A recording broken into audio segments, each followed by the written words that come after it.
Hello. See if I got this right.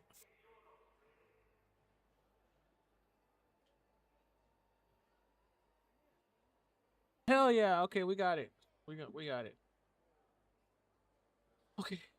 That was a little tricky. It's because technically I'm doing three streams on YouTube on the same account, and what I want to do is I want to be able to do my vertical streams because they have this new feature where they they automatically make your a horizontal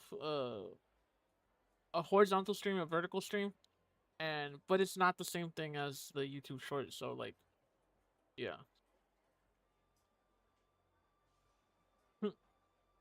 Sound like my dad.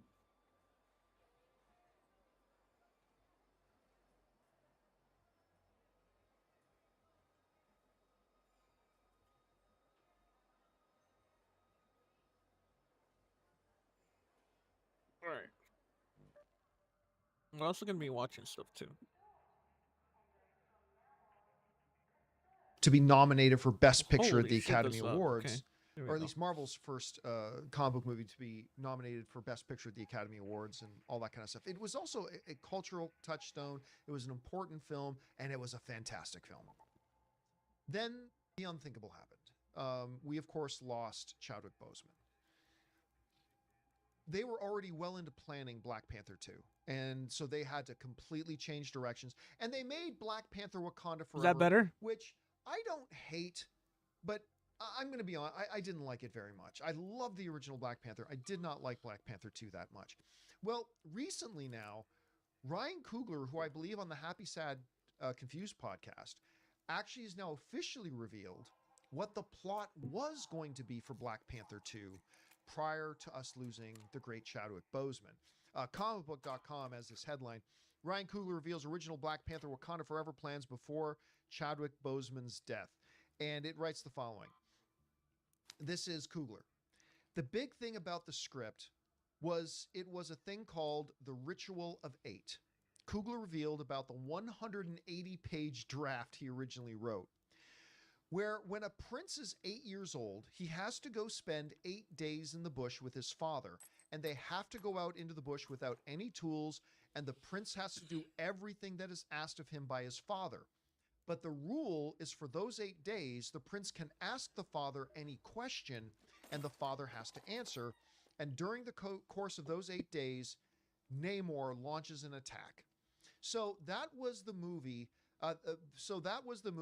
Was he had to deal with someone, and it was a different version of Namor in that script, but someone who's insanely dangerous. But because of this ritual, his son had to be joined at his hip the whole time. Classic Daddy conundrum daycare. plot. Classic conundrum plot. Oh, that would have been so good. Why? You have this, and you got to do this, but you have to deal Hey with there, this. Right. Classic Muda conundrum Sir plot. Love the sound of it. Patel. Getting more into the I said whole that right. mythology of it. Apparently, it was going to focus a lot on T'Challa's father with a relationship with his own father, T'Chaka, where he asked, which was a theme in a lot of the other Black Panther stuff as well. So he's going to have to unpack all that kind of stuff as well. We were going to have an 8-year-old T'Challa, son of T'Challa, and all that kind of stuff. I got to say, it's not jumping off the page at me, but it sounds a lot better than what we got with Black Panther Wakanda Forever. I think it probably would have worked out better. But again, I don't fault Ryan Coogler, Marvel, anybody for how Black Panther Wakanda Forever turned out, because they were faced with an impossible situation. And I don't know that anybody in the world could have done a better job trying to, pivot and still put out a new Black Panther movie. It was a near impossible thing. And to be fair, there's a lot of people who like Black Panther Wakanda Forever. Well, just because I didn't like it, other people liked it too. And that's fine, but it didn't really work for me. Anyway, Rob, you saw this description. What do you think about the description of it? How do you think that would have played out? Well, it seems to me like it's more of an episode of a TV show. I don't know how you stretch that into making it a feature film. Like if Black Panther's saddled with an 8-year-old kid and he has to go take on For Namor. reals. But I can also see the potential, like T'Challa reflects back on the time when he did the Ritual of Eight with his own father. You Godfather to that.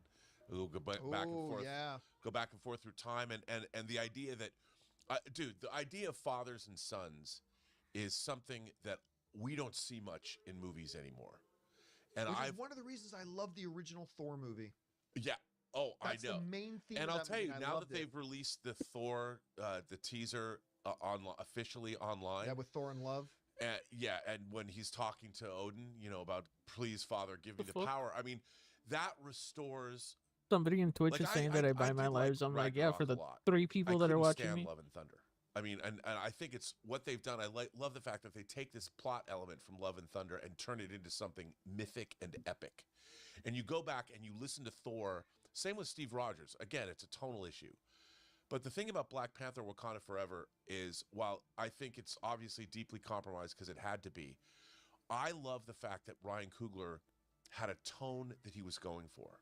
A serious, thoughtful tone that touched on many different issues. And I thought the film actually did honor the memory of Chadwick Boseman and Chad Boseman's fight with cancer that he did privately, but very publicly, even though people didn't know it.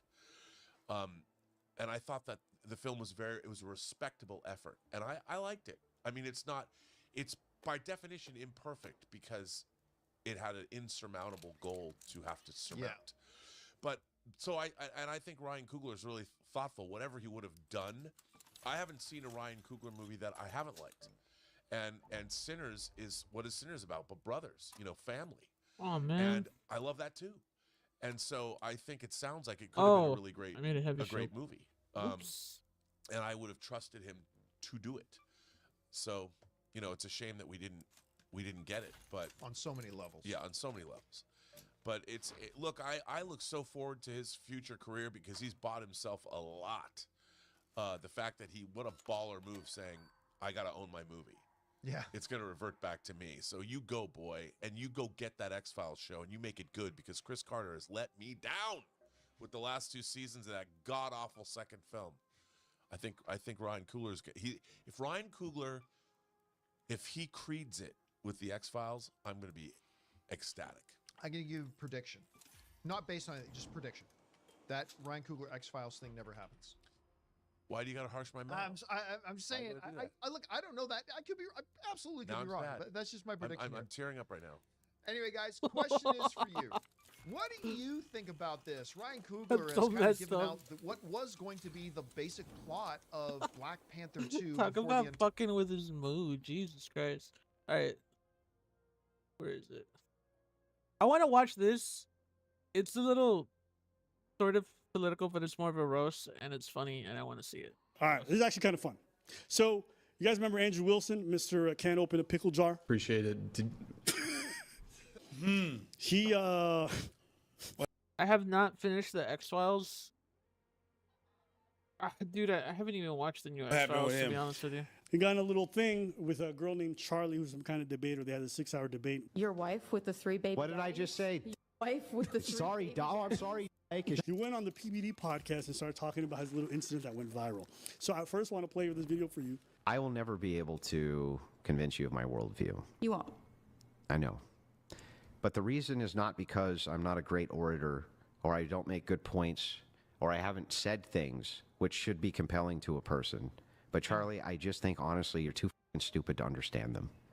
So Andrew, can Rice. I sell you on my worldview? I like how that's supposed to be a like a cordial debate, and this guy's always like, "Yeah, you're a dumb bitch." Yes. Old school X-Files was the best. I don't know. I've never seen it. I saw a couple episodes here and there. And yeah, that's about it for me.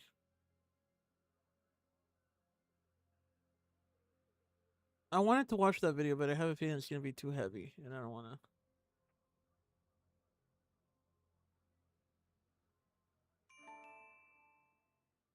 PlayStation 5 is now just over 5 years old, and it does seem very weird to say that. I think a lot of us are coming to the same conclusion of, oh my god, I cannot believe it's already been 5 years. But sure enough, the initial COVID delays, supply constraints, the apparent lack of games, and here we are. It feels like the console generation hasn't even really gotten started. Or at least that's how it feels for some people. For me, I find that the console at 5 years in has done Very well, but that's what's been so fascinating about the conversation surrounding PS5 so far. It's been 5 years, right? There's 2 more years until PS6, we assume, and PS5 will surely be very relevant beyond PlayStation 6. So it's not like the console has to be defined by this first 5 years. Is it really that good? I need to. years. But I need 5 to. years is I need to watch definitely them. plenty to where I'm not sure it will be able to shake off this general sentiment surrounding it, and that it feels like nothing has happened, or at least because of those, again, supply constraints, these very long game dev cycles, and PlayStation's push into the live service segment, which has had a lot of missteps so far. It's going to be very hard for the console to shake off that sort of identity crisis. And I find that to be a bit of a shame because this was always apparent to me, even on day one of PlayStation 5, is that it had this sort of unusual benefit that we don't often see in the console segment. In that, sure, it's got backwards compatibility, and that's a big boon to the playability of it on day one, because every single console, when it comes out on day one, it's day one. There is no library compared to what it's going to look like 1, 2, 3 years down the road, right? No matter what, every console is I made a video on that, Zachary, in my profile if you want to check it out. It's actually very worrisome. Like this, I'm not gonna lie. This generation of consoles and games has been ass. Like games wise, it's been good, but in terms of like just like consoles in general, it hasn't been that good, in my opinion. I like the PS4 era better. For gaming overall, I like it better.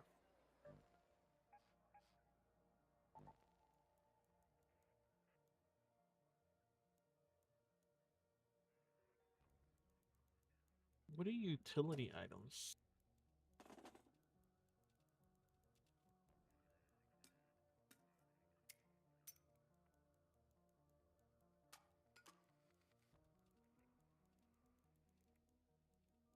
First of all, I gotta put this in my save files. Oh, thank you for watching, man. I appreciate it. People were mad at my last video, and I'm like, ugh.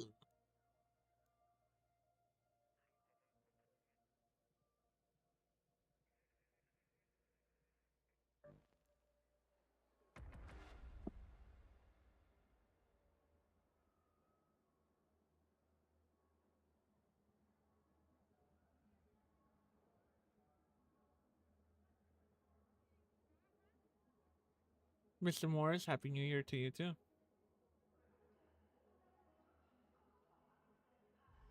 going to start off slow. But PlayStation 5, by virtue of backwards compatibility and the super fast SSD and boosting PS4 games retroactively and just getting better frame rates, higher resolutions for the games that are dynamic, you almost immediately got this benefit that you don't often see with prior console cycles. The console made sense to pick up even on day one. And that's without the hindsight of the console got more expensive over time, right? But ignoring that, it was immediately playable and enjoyable. And that's also ignoring the fact that Day One did have some strong first-party games, and there has been first-party output, not just from PlayStation Studios, which includes first and second-party now at this point, but also just strong third-party support as well. This is one of those things where I think we could easily list off a handful of games. You know, your Demon's Souls, Spider-Man Miles Morales, Spider-Man 2, Ratchet & Clank Rift Apart. Insomniac has done an incredible job on this console. You have your Horizon Forbidden West, God of War Ragnarok, Returnal, Astrobot, Gran Turismo 7, Ghost of Yotei, other second-party but first-party game experiences that are still under PS Studios like Stellar Blade, Rise of the Ronin, Helldivers 2. You have third-party agreements and these exclusives that are timed on PlayStation 5 like your Final Fantasy 16 and 7 Rebirth, Silent Hill 2, and then just general third-party games, Alan Wake 2, Baldur's Gate 3, smaller things like Balatro. It becomes a bit of a list. Oh, they'll give you one. That's what's, I guess, also very complicated about talking about games in today's environment is that it's turned into a bit of a list war thing, which can be proposed and propped up in a very different way depending on who's making the argument, what kind of narrative they're trying to pull here, because then it sort of boils down to, well, those games don't count. This game doesn't count because it was on PS4. It was on PC. It's the argument I've made before. I still feel very strongly about this and that even though there may be a cross-gen game and it's available on PS4, well, we can see that people are still buying PS5s at the same rate that they pretty much always did with prior console cycles. Today's consumers are very eager to buy new machines, buy the PS5 versions of those games and they're console buyers. It just simply has not mattered that these games are also available on PC. The games are exclusive enough to where there's still that benefit of, if you choose to play on PlayStation 5, you are getting the PS5 console exclusive experience with these titles in particular. The And sort it of hasn't felt aggression like that Sony's this had for generation. exclusivity has not really been lost on PlayStation 5, I find. And so you're still getting a lot of these experiences that you otherwise were not going to get if you stuck with PS4 or if you were to go over to Xbox. Now, obviously, that's a whole other can of worms as far as where Xbox looks like nowadays, but I digress. The point is, there's so many games we could list off. We're and that's going the after other that giant very odd spectrum of boss. the conversation to have, and that, you know, it really falls on a studio by studio basis. We can say all day, every day that it's been a massive disappointment that certain studios like That's what I'm Molecule, saying. Gun Studio, That's what I'm Bluepoint, in saying. particular, Why do people get mad if there's a certain demographic of games that are for a certain demographic of people? Like, who gives a fuck? Just play what you like. Oh shit. Oh shit.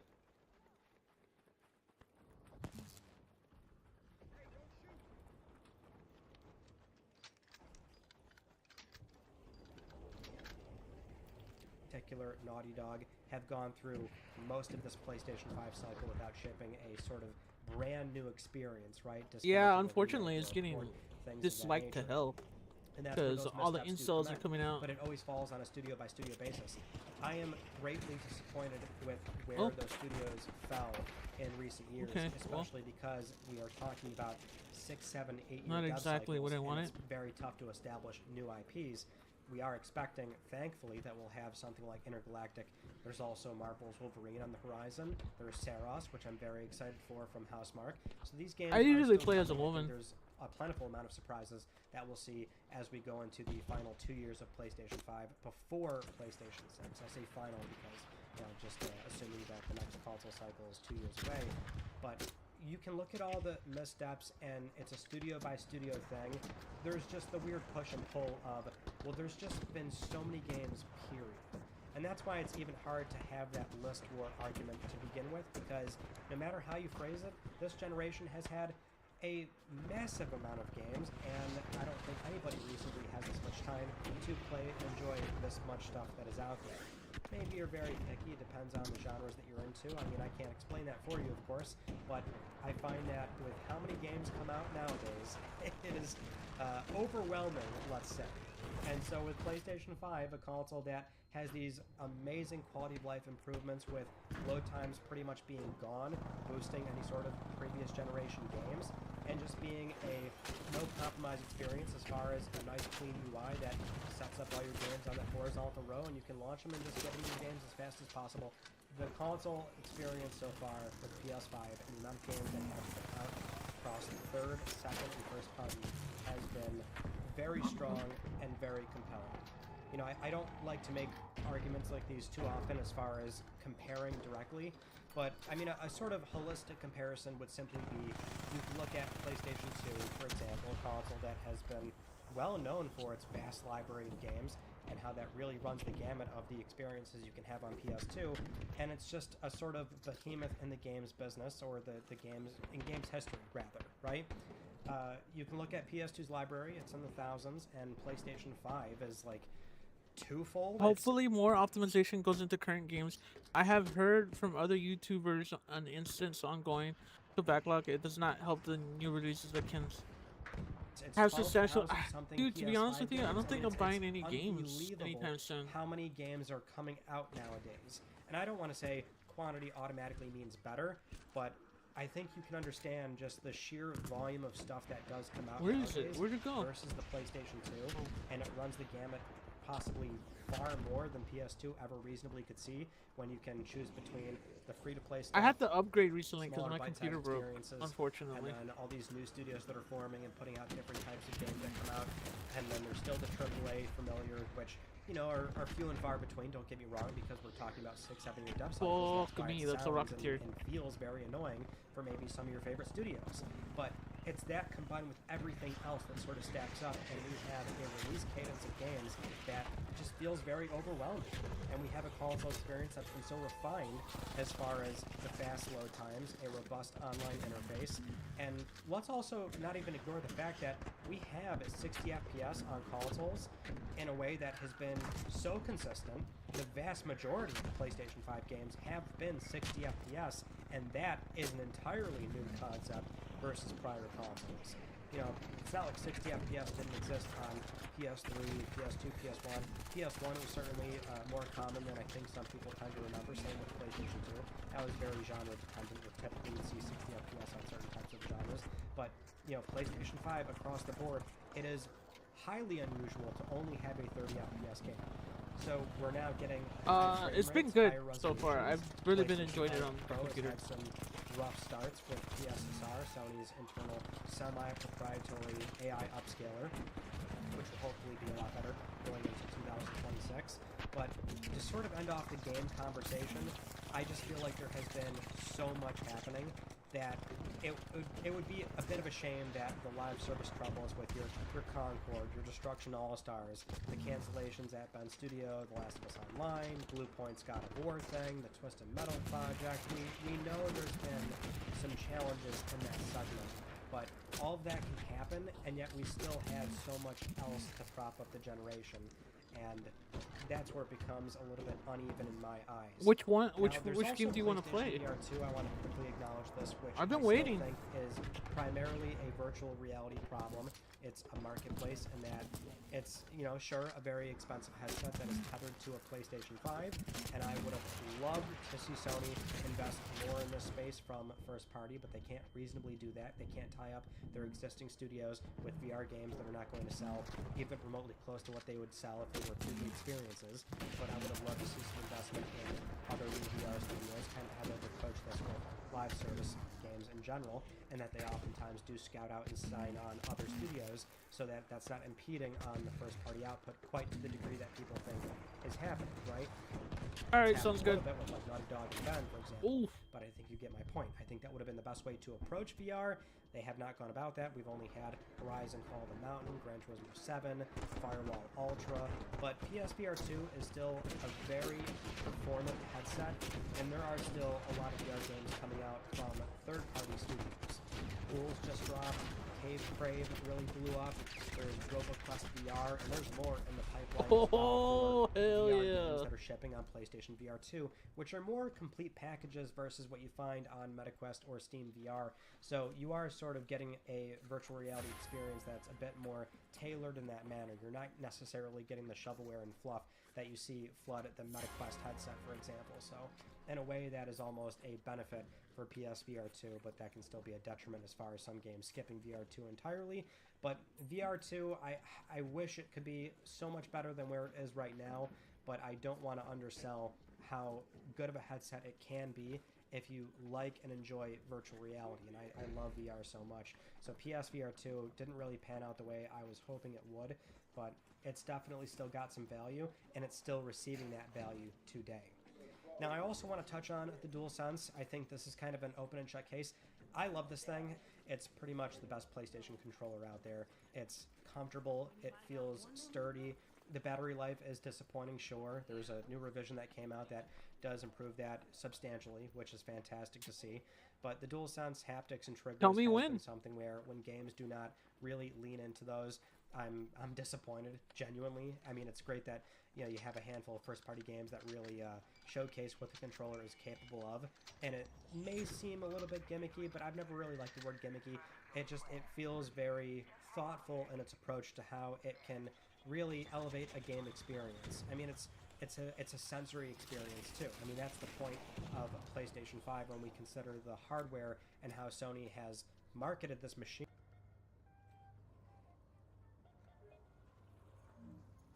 How do you get that minigun, by the way?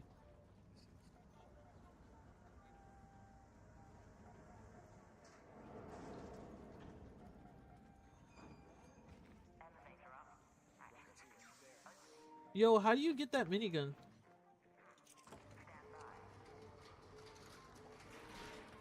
No? Okay. machine. This was Sony already acknowledging in 2020 that we know we're in diminishing returns as far as how games visually look. That's why we have 60 FPS now, because there's just that much headroom at this point. So with with those diminishing returns What color for did you do it? visual fidelity, Sony acknowledged that we needed some new sensory experiences on this platform cycle. That's why you have things like 3D audio, which has been hit or miss for me personally. That might depend greatly on how I interpret sound, but also the haptics and triggers for the DualSense controller. I love it. The only big problem is that I daily a DualSense Edge, and I like that controller a lot, but I am having the bubbling issue on the back with the rubber pads on both my original DualSense Edge and now my 30th anniversary Edge. That is a huge bummer as far as quality control, and I really wish this was something that Sony would have been a little bit more careful with long-term testing being done on those rubber pads. That was a huge misfire, and it's a bummer that for such an expensive controller, it is showing these signs within a year. Now, speaking of the DualSense Edge, that's a great segue to the product ecosystem for PlayStation. I think there's a lot to be said about the PS mobile experience, the mobile app rather, so that's been very robust. It's not as fast and snappy as I would like. It still feels very much like a like a PlayStation-made application. The 2025 version of the PS mobile app is very feature complete, I would say. There's a lot of what you can do and what you can expect to do on the app. There's basic messaging, but of course Jesus, surfing they the look store, downloading things, coughing sending like an that to the 80-year-old console. smoke addict. It is, for the most part, feature complete. I just don't really like how it still feels a little bit slow, a little bit sluggish, and you don't get that responsiveness that certain other applications have on iOS and Android. Now, having said that, the Pulse Elite, the Pulse Explorer, I didn't think I would be using PlayStation branded headsets outside of PlayStation. So they've made some very nice headsets that have genuine application outside of the hardware, and it's nice having the sort of downstream effect of Sony acquiring that one company. So now they have planar magnetic drivers in the headsets, in the Pulse Explorer earbuds, and so the audio quality is excellent. I love it, and I've actually been using the Pulse Explorer more and more than my AirPods just to listen to music on my phone. And that also extends to a device like the PlayStation Portal, which it is a bummer that you have to use Sony's proprietary PS Link technology for that protocol on the PS Portal. That's the only way you can get a wireless headset on the Portal in the here and now without some sort. Salutations, everybody. It is Maddie here today. Hope you're all doing absolutely excellent, and I'm feeling a little spicy today. So let's talk about the top 10 worst games of 2025. Ladies and gentlemen, as Happy always, holidays. this list has been built off the back of the games I personally played this year. It's very well possible you go through this list, you check the Steam reviews and go, objectively speaking, Maddie, this was reviewed worse than this, or Maddie, I played this year, and it was worse than that over there. God willing, I really hope you didn't play something worse than me this year, because it was an excellent year for video games, especially if you're an RPG fan. There was a lot of best of genre going on over there, and we were eating good. But also, for people like me, fans of Fallout, Pokemon, Obsidian, Trails, really weird year for me, where I had to grapple with myself that I am spending a lot of time with games that I really am not enjoying, and I need to focus more on all the good stuff coming out, because there's too much great content coming out to just be focused on this list, man. I mean, it came together like that this year, man. It was a really easy list to make, and to me, that was just another reminder of, like, Maddie, spend more time with your backlog. It's calling your name. So, ladies and gentlemen, with all that out of the way, let's get started with the top 10 worst games of 2025. And hey, we were just talking about franchises that I love that let me down a little bit. It's a bit of What's Boosteroid? Boosteroid.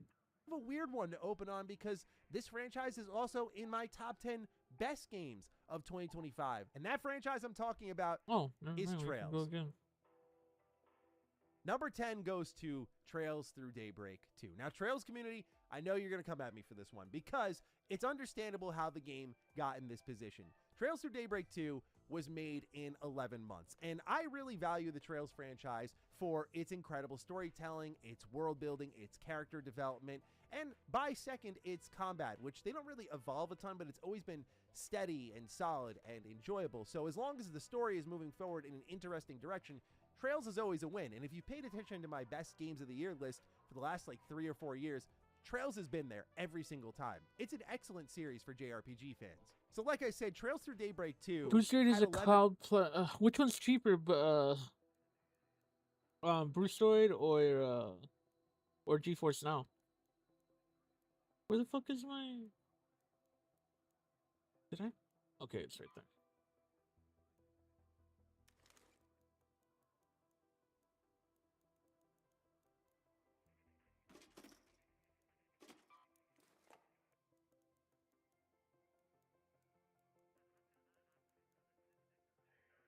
Just in case I fuck up, I'm gonna take...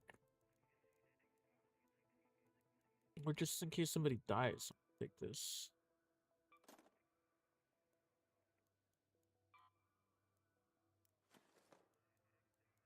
No. months to be made, and you can feel that everywhere in its story, and especially at this point in the franchise. I don't like cloud where gaming Trails either. is reaching its I think it's end. bullshit. So anytime they miss in a new chapter in this story, it stings. The last time they missed, while it wasn't that bad in my opinion, was Cold Steel 4. We've been eating What am I good missing? since then, but Trails Oh. Through Daybreak 2 just lacks any sort of interesting narrative here. The major villain reveal is terrible. The actual story itself isn't very good. And all of this, I understand why it happened, but it doesn't change that I spent 60 hours in the latest entry in one of my favorite JRPG series and didn't have a good time. Worse yet, they introduced a new time travel mechanic in Daybreak 2 that I think had a lot of interesting potential, but eventually they just water it down by reusing it over and over and over as a get out of jail free card, and by the end of the game there's zero tension left in the story. They do a terrible villain reveal and then the game is over. We don't have to be too concerned because the next Trails game in Horizon looks incredible, and obviously Sky Remake was amazing this year, so it was still a great year. No, let's see if there's anything else I can watch. Here's one. Many game franchises have multiple entries or sequels, and every so often, one of them comes along and kills off or severely damages an entire franchise. Here are 10 examples of that. Just fair warning, this video is a little bit of a bummer. Let's get started off with number 10 and talk about Medal of Honor. Okay, that's a little this loud. is a now classic World War II shooter franchise. I mean, it was like Kickstarted by PlayStation 1, PlayStation 2. What era, in the Medal of fuck was Honor that? games lived a Oh, wonderful damn, life. that They were scared the fuck out of incredibly me. Fun, cinematic. My first-person subscriber shooter shit war is games way well too before you had a solid doing Call of too Duty much. campaign or anything like that.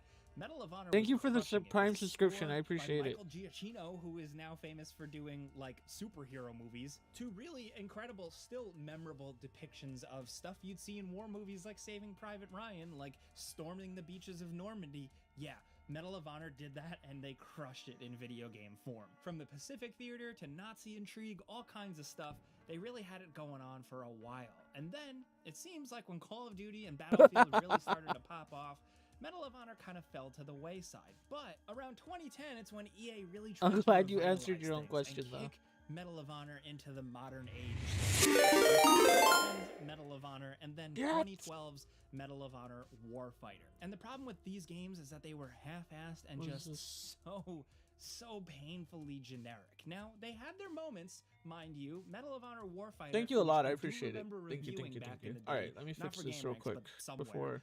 actually had some surprisingly good driving sections, but otherwise, these modern revamped Medal of Honor games were like totally all style, no substance. On the surface, they looked pretty good, but once Okay. you actually got to playing one, there were so many other games kill just this doing big this shit. stuff better at the time, and they totally ate Medal of Honor's lunch. 2012 had Medal of Honor Warfighter come and go and quickly be forgotten, and we hadn't heard anything about Medal of Honor That since. game was so Then, bad. I to played be the fair, beta to in that game. 2010, there was Medal And of holy Honor shit, Above it was and bad. Beyond, the Oculus VR game by Respawn of all people, but that didn't necessarily take off. And after that, and considering this was a pretty expensive VR game to make, we don't know if the Medal of Honor franchise is ever really going to see a resurgence. I don't think it nothing ever is is. ever really dead.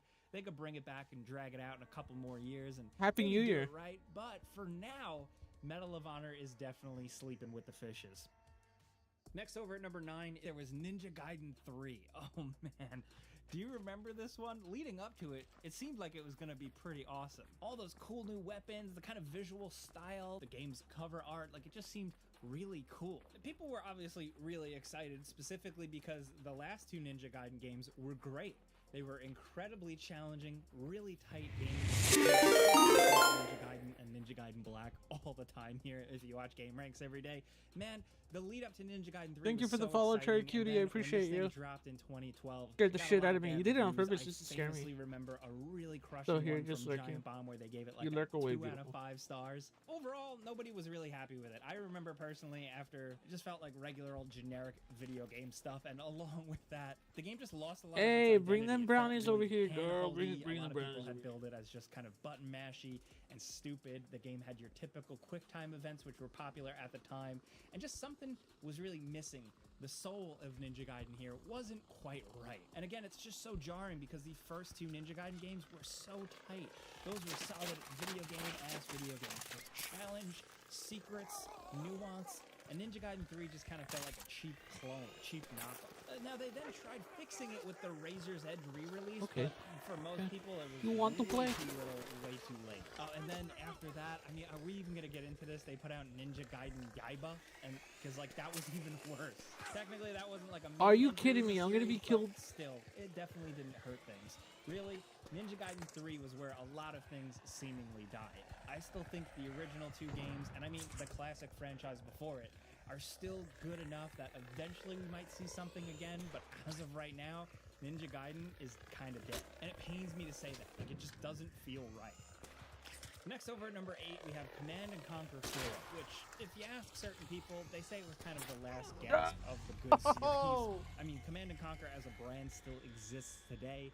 They roll it out for certain things, but Command and Conquer 4 was the last numbered entry. What's too and loud? It wasn't that great. They really kind of changed up the whole resource gathering thing in favor of more like managing and capturing different control points, and it just didn't feel the same, and it seems like it didn't for a lot of people. That being said, it's an okay game. If you look at reviews, you know, it's got a lot of 7s across the board. Not a total complete disaster or anything like that, but I feel like there's a lot we can dive into with just like the main Command and Conquer games, how the Red Alert games change things up. Like, there's a lot of nuances here, but ultimately, Wait, what's the too bottom loud? line is that 4 was just 4, and then to many people, the RTS genre started to kind of lose steam, at least with mainstream popularity. They're still out there. Right there? People Is really that good? play them and love them, but they don't quite pop off in terms of mainstream sales like they used to. And I think EA unfortunately realized that they're always the first to bail on stuff, and in this case, they kind of bailed on Command and Conquer. Next, over at number 7, we have Castlevania Lords of Shadows 2. Now, this released in 2014, and it's actually technically like the last new entry in the series in almost 10 years. And that sucks because they were kind of onto something with the original. I mean, depending on who you ask.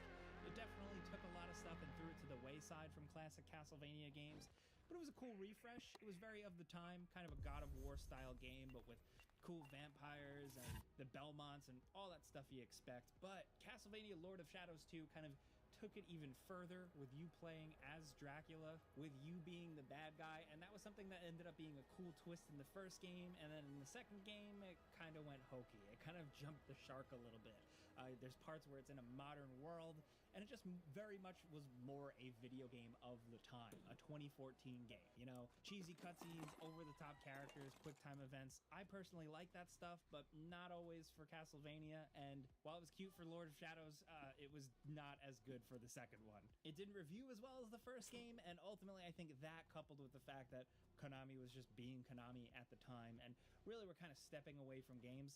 That was it. Castlevania, I don't think is dead forever. I think we're going to see more of it soon. I really hope so. I really think it's time for this thing to return full speed ahead. Lord of Shadows, the first one, it was okay, but I didn't like it that much. I thought that it was, I don't know. I just didn't think it was that good. But I guess we're just going to have to wait and see. Next, over at number 6, we have Dead Rising 4.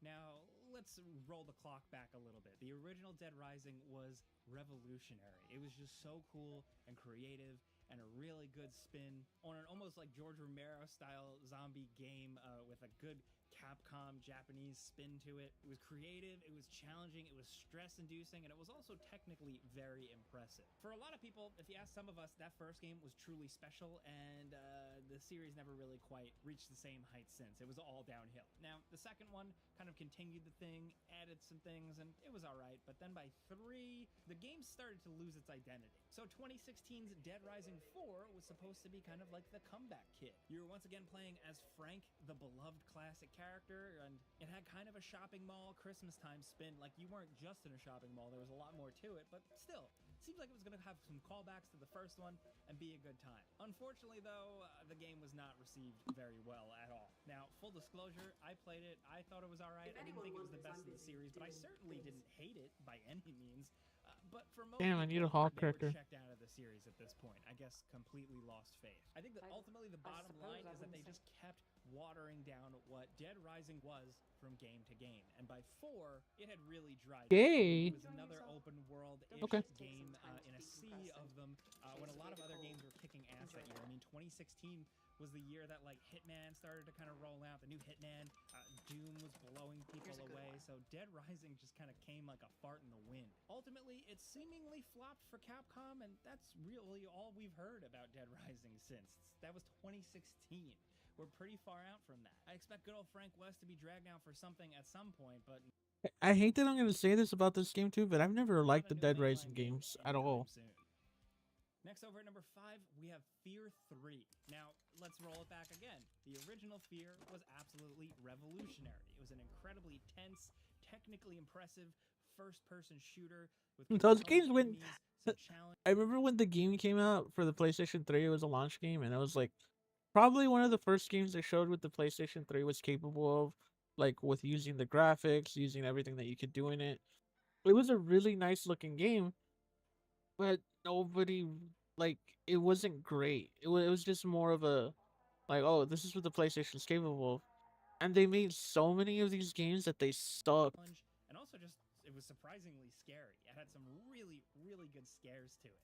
Things kind of continued with Fear 2, but at that point, the developer-publisher had really smelled the money, and Fear 3 released in 2011, and really it was a shadow of its former self. If you compare Fear 3 to the first game, it's like being on a different planet. Fear 3 just was very much of the time, a very 2011-ass game with corny cutscenes, weird cheesy characters, dumb over-the-top moments, shoehorned co-op elements that, yeah, you can say that some of those elements were actually kind of creative, but still, it wasn't really what Fear was. And bottom line, it wasn't scary at all. I don't really know what they were thinking with this game, to just go so far in a different direction and after being like, oh, that's what people like. You just totally flipped the franchise on its head. Okay. It wasn't like a creative risk or anything. It felt totally half-assed. And interestingly enough, the game actually has okay reviews. If you look at the Metacritic, I mean, like, the review scores are okay, and the user scores, the actual fan scores, are much lower. People were really burned by this one, and I don't know if we're gonna see Fear ever again. That was just like a special point in time. Man, that original Fear game is just magic. Now down to number 4, don't get me started on this one. I take this one extremely personally. It's SimCity. The 2013 game, just simply titled SimCity, was kind of like the harbinger of what was to come with the problems with modern games, and specifically a lot of the stuff that EA pulled. The lead up to SimCity 2013 felt big.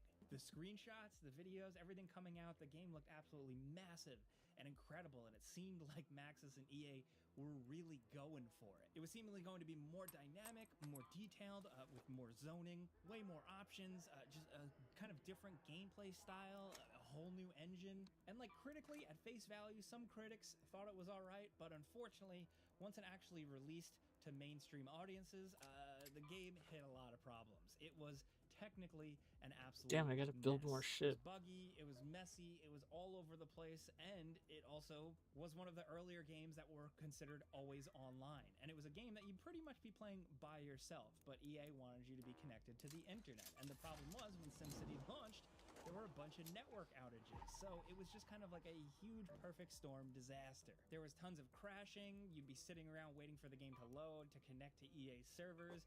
People were actually losing their saves, and it was just like a disastrous launch. If you think modern game release launches are bad, SimCity 2013 really kind of paved the way. This was like an early games as a service game. They wanted you online, they wanted you playing, and they wanted to keep updating the game constantly and keep you playing SimCity forever. And you know what? That's admirable, but it didn't hit. Technically, it was way too early for this type of content delivery, and ultimately other developers showed how to do it right. I mean, the City Skyline games and all their expansions are great.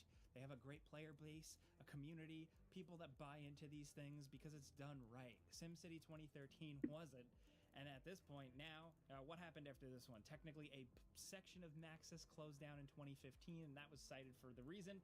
And SimCity now at this point is kind of just reduced to mobile game whateverness. Whateverness? I don't know. Whateverness is SimCity 2013, if you ask us. Next, over at number 3, we have Saints Row. Yeah, the 2022 reboot was a pretty rough game.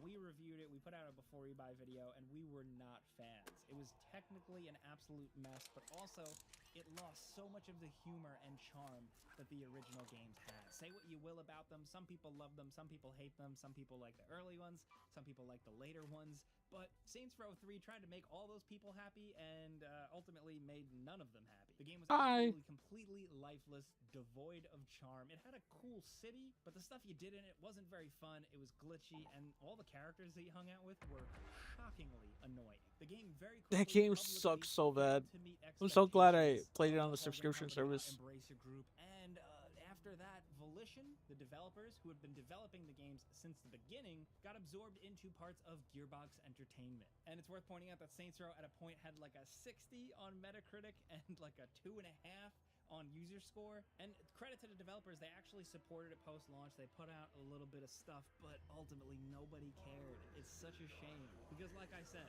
whether you like the early ones, whether you like the later ones, The game looks like a lot of fun, but it really... I think they confuse annoying characters with fun. they went totally crazy. The Saints Row games were special. They were cool for a lot of people for a variety of different reasons, and Saints Row 2022 seemingly will quickly be forgotten by most people. Hey, if you had fun with it, that's you. We're not going to judge you, but it doesn't seem like Volition is making another one anytime soon, and they were good developers for a very long time, and it's a shame. Knocking them down.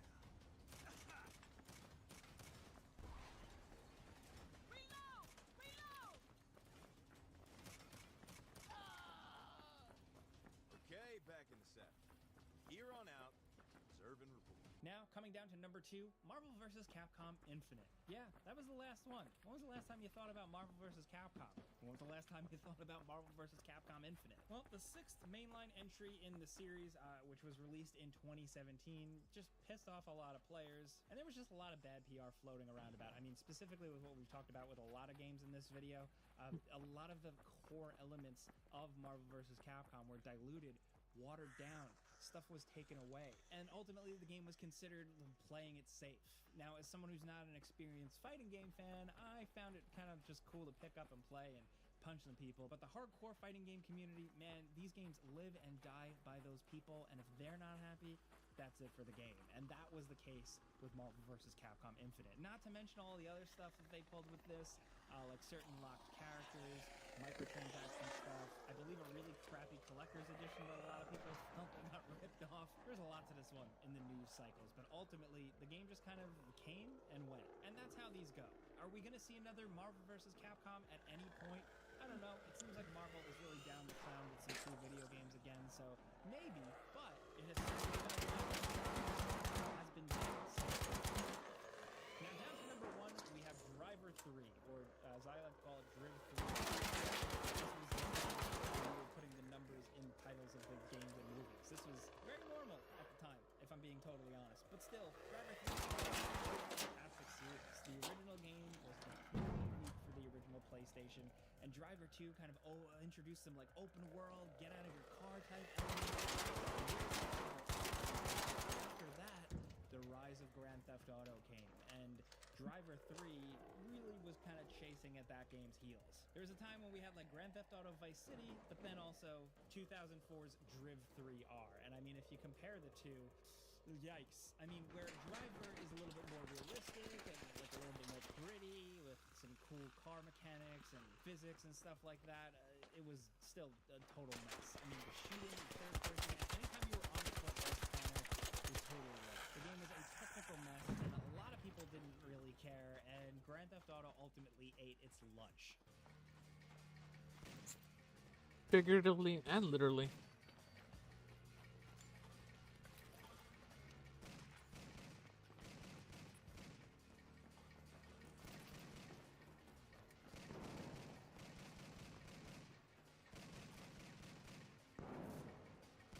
As a longtime fan of the Driver series since the original game, I forced myself to really like Driver 3. I still think there are some redeeming elements to it, but ultimately it didn't do enough to really blow away mainstream audiences, and it was a technical mess. Like, if you go back and play it now, it's like unplayable almost. Now, to be fair, the Driver series did continue after this. We had the great Driver game that like took place in the 70s. We had the really underrated Driver San Francisco, but nothing really reached the height of those original Driver games, and Driver 3 kind of kicked off what would be a very, very slow, years-long decline, to the point where now we're probably not going to see anything from Driver ever again. I wish I And could have played I the wanna first point out, Driver game. San Francisco is I couldn't very cool. It is totally different. They changed up the series because I but couldn't get it's a past the unique driving goddamn game that you should still menu. consider checking out. Just And you the should especially tutorial. check it out because it might be the last Driver game. That shit was Those are hard. games that killed whole video game franchises, at least in some way, shape, or form. Now, let us know what you think in the comments about this video, because to be frank, there are a lot more examples that we couldn't fit in this video, and you probably have your own suggestions in the comments, so hit us up and we'll make a part 2. Now, if you just like talking games with us, just yapping every day, clicking the like button's all you gotta do. It really helps us out. And if you're new, consider subscribing, because we put out videos every single day. But as always, thanks for watching, and we'll see you guys next time.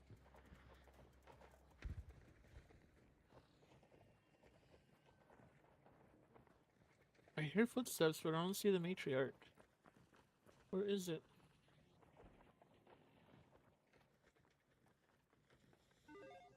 Many games give you subtle and not so subtle moral choices. Be the good guy, be the bad guy. Every game handles it a little bit differently, and some better than others. Today, we're specifically talking about some games where being the good guy, doing the right thing, is actually punished in some ways. Some games do it in over-the-top ways, some do it more subtly, and some kind of just fail. Nothing is really black and white here. We've got 10 interesting games and how they handle it to talk about today, so let's get started off with number 10. Now, in Vampire, or Vampire, you assume Dr. Jonathan Reed. Fresh from coming back as this field medic from the front lines of World War I, he returns to a London that is being ravaged by the Spanish flu. The only thing is that he wakes up in a mass grave in a gutter, suddenly craving blood. So, yeah. Satisfy his thirst for blood, but he's also a famous doctor and a surgeon, pioneering so in the game incentivizes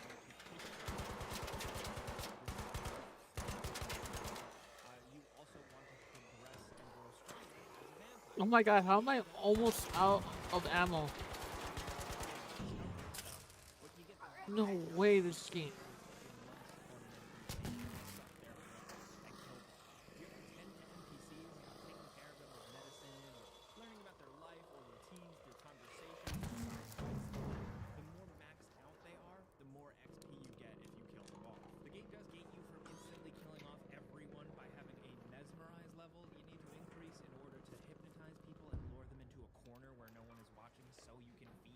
The caveats are that a person may be more significant than you'd expect, and if they're noticed or they're I can't believe I went through ammo that quickly.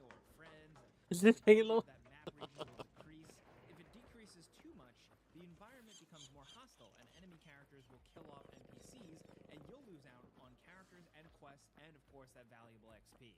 The game does a really good job of making a lot of the citizens likable, or just clearly having a lot of reasons to stay alive. Sometimes making He a knows. choice is He's tough what he if says you when he really comes in enjoy here. role playing and trying to go as a proper good guy playthrough. If you really want to be be the good guy doctor who just happens to also be a vampire, and you feel bad about killing a lot of people, avoiding drinking blood means you're weakened, and ultimately you're getting less XP, meaning you're not unlocking as much of the cool stuff to use during combat.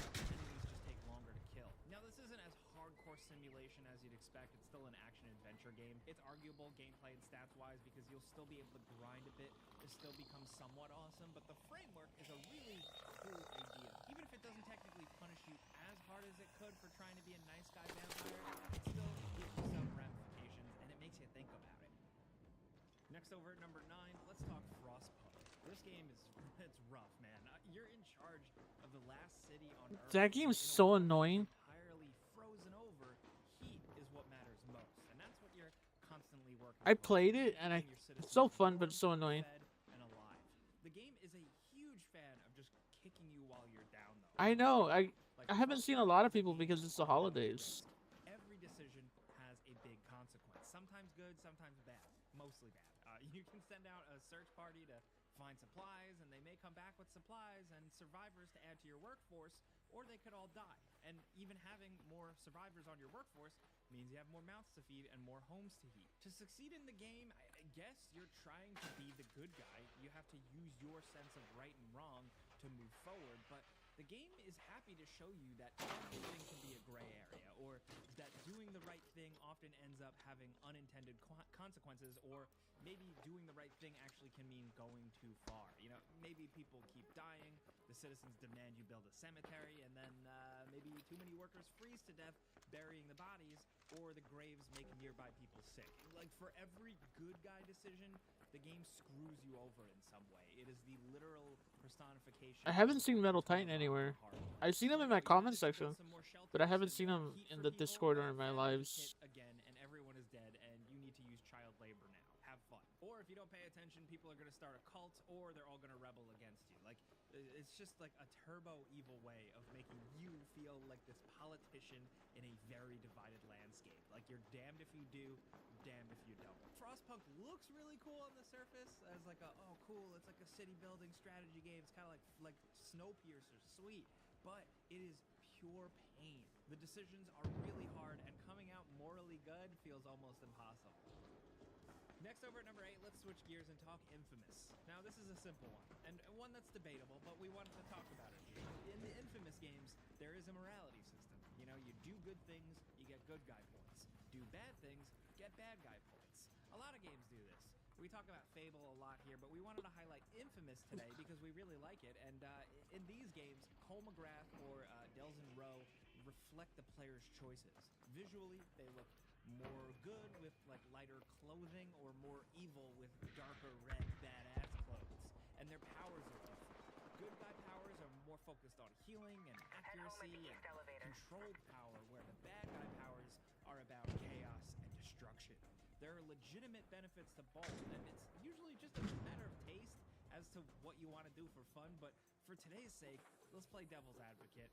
For a lot of folks, man, it's just not as fun to be a good guy in these types of games. Worrying about civilian casualties and having to run around carefully and revive people and all that is lame. Worrying about restraining enemies is tedious and nowhere near as cool as just the outright chaos and destruction you can cause with all those bad guy powers, right? Like, the game saves all the coolest stuff for the bad guys. They even look cooler, and that's why we think this game actually can punish you a little bit for playing good, because you don't really get to see all the really cool stuff.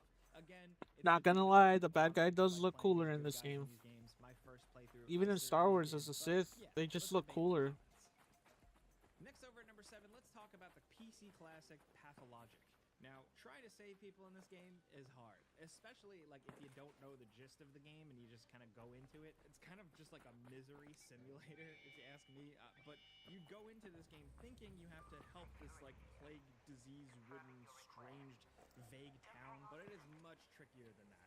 Pathologic and its sort of remake too aren't clear-cut games, and they are weird, experimental, and not for everyone. But Okay. Oh, the New Year's. like it, man, they really like it because it's different, but it's also not really a game for nice guy playthroughs. I'll actually use the developer's description because it's so well worded. Basically, morals and good deeds are meaningless in the face of raw despair and endless need. The way the game kind of goes down, like I said, it's like you choose from 2 and then eventually 3 characters, thinking kind of help people in this town, but you quickly realize how much you're really going to need to put in just to even save yourself. And every decision ultimately starts to amount to screwing someone over. There's a lot of meta to it. There's like all little things to discover with how these games play out. There's a reason people love them, but they are not black and white games for sure. Next over at number 6, Mass Effect. It's not a series that immediately comes to mind when you think of it punishing the player for trying to be the good guy, but there's little things worth pointing out. So for context, the Paragon Renegade system is like the thing, right? Everybody knows about it by now. Paragon is the good spaceman. Okay, I got bored of this.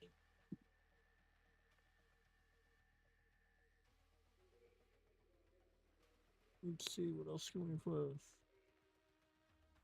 Let's watch this guy. I have a feeling his opinion's gonna be stupid, but we'll watch it anyways. Curious how video game hardware has been faring. Well, Circana has some interesting data that points out that it is not going great.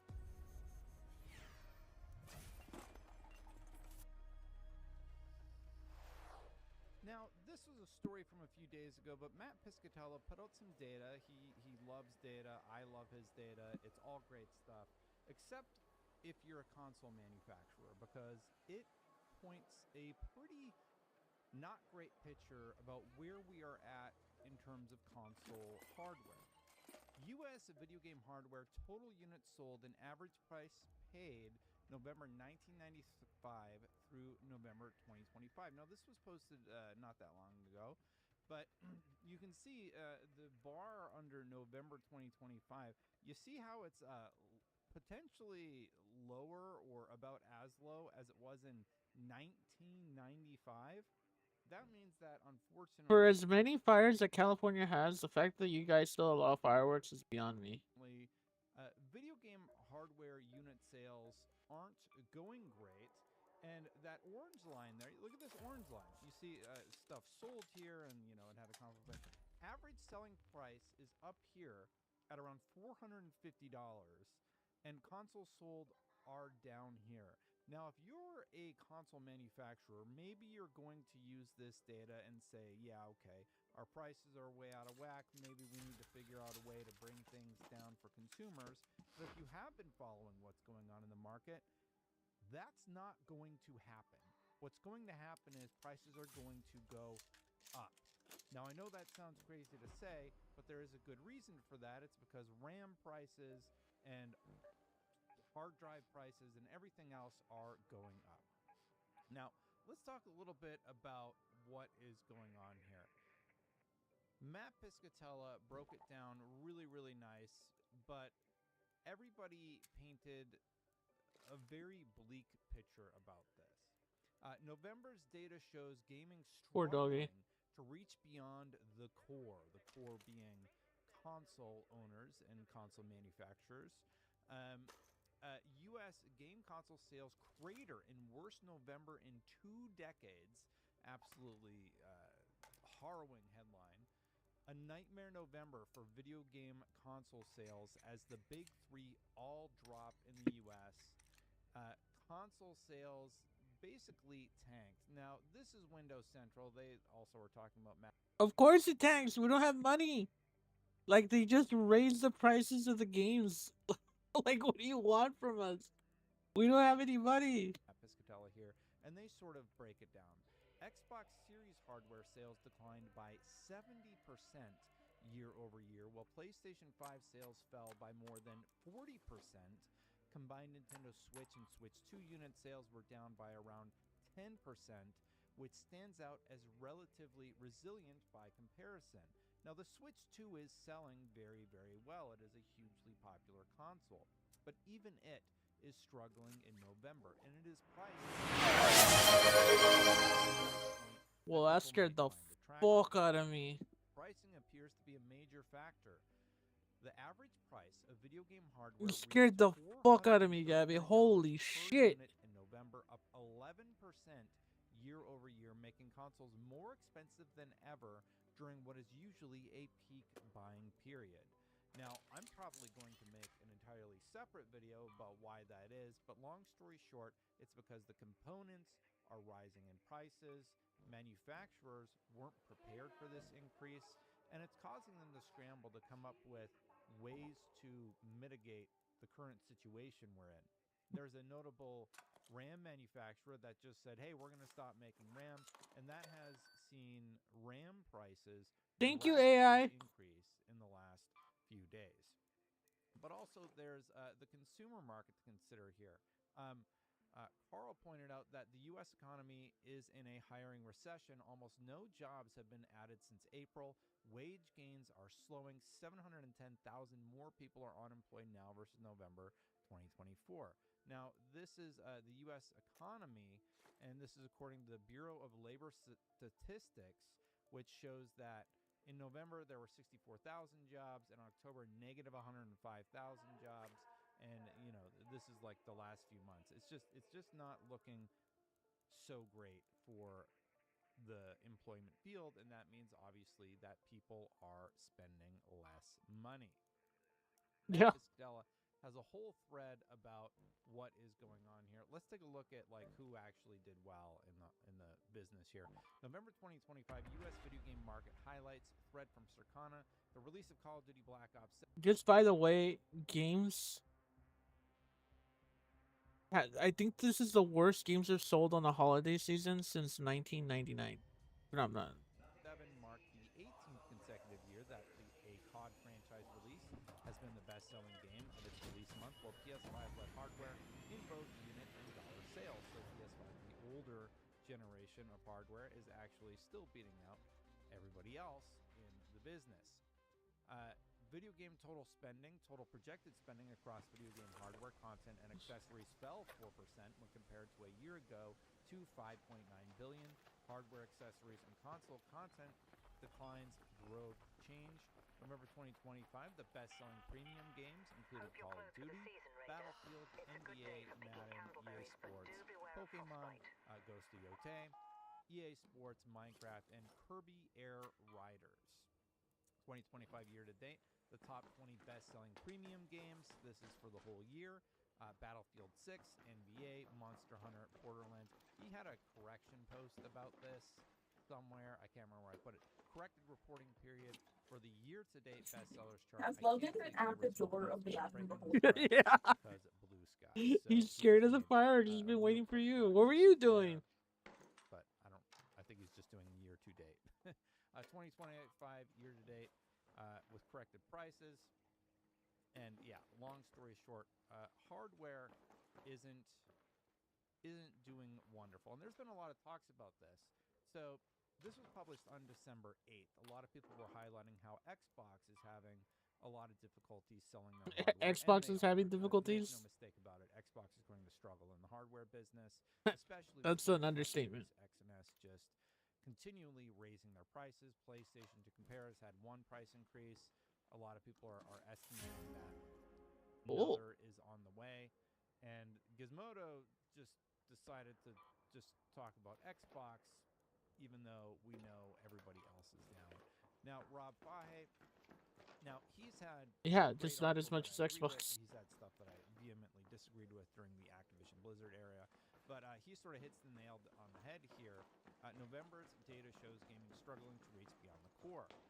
Warning signs for recession have been flashing all year, but the U.S. sales slump is the starkest sign yet of how vulnerable the industry's narrow focus has made it. Now, the one point that I would say about all this is I think more people than ever are using the hardware that they That currently have motherfucker jumped available to off. them. And we did a video yesterday about how there's a big chance that the next generation of consoles aren't going to be coming for the near future, that cloud is going to become a big focus because physical hardware is becoming more and more expensive, and services like Game Pass could actually end up looking more I don't think attractive cloud's if you going to be can't more of a actually thing. buy the physical hardware, but It's the not technology does possible with allow people's you to internet in the allow you United to do States, so. unfortunately. So unfortunately, I everything can. is down. A lot of people on highlights the stream can, but sales numbers Circana released this week for yeah, the U.S. market most in people November can't. are already widely discussed, but it's hard to overstate just how bad they are. Hardware sales are down 27% year on year to reach a 20-year low. Software and services managed only a meager 1% year on year growth. On the one hand, we shouldn't extrapolate too much from a single month of data. After all, 2025 is still on track to show a narrow sliver of growth overall, unless December turns out to be an absolute nightmare. It is If gonna be. does, that turns the narrative dial from sinking to treading water, which is still not where an industry whose finances rely on high growth would wish it to be. I have an unfortunate prediction for you for 2026. I think the video game market is going to have an incredibly difficult year in 2026, even though the software, like on the gamer side, I do think you're going to see a lot of great games. But I think in terms of the overall business, I think it's going to be a tough year. I think we're going to see more safe bets.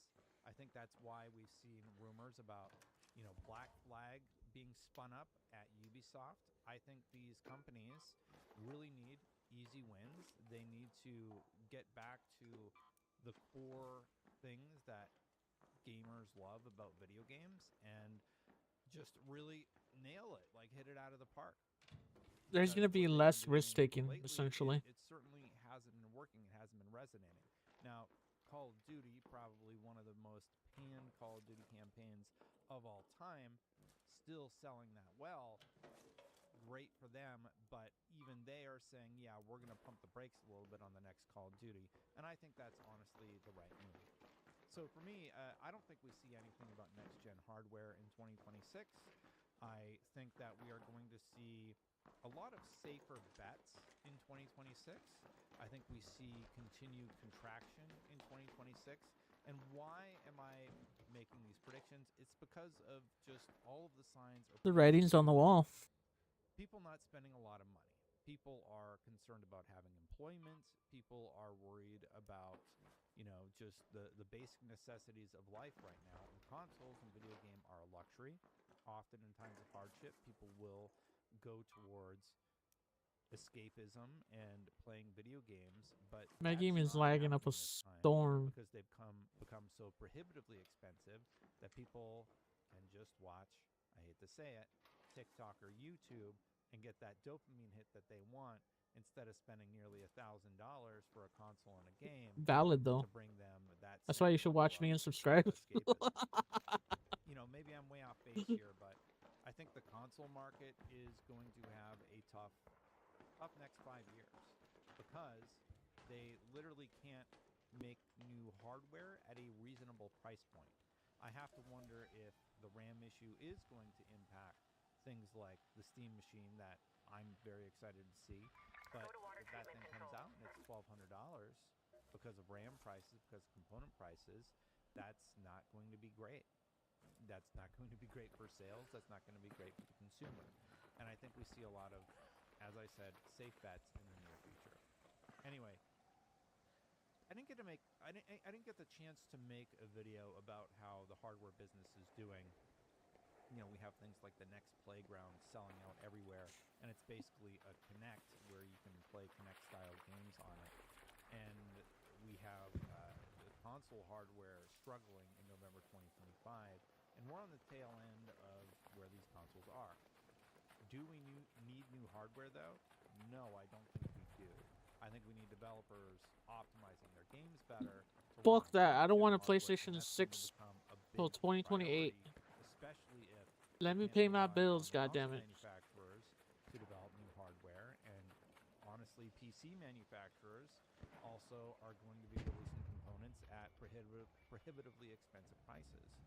So it's just you're kind of getting hit from all angles here, and it's just really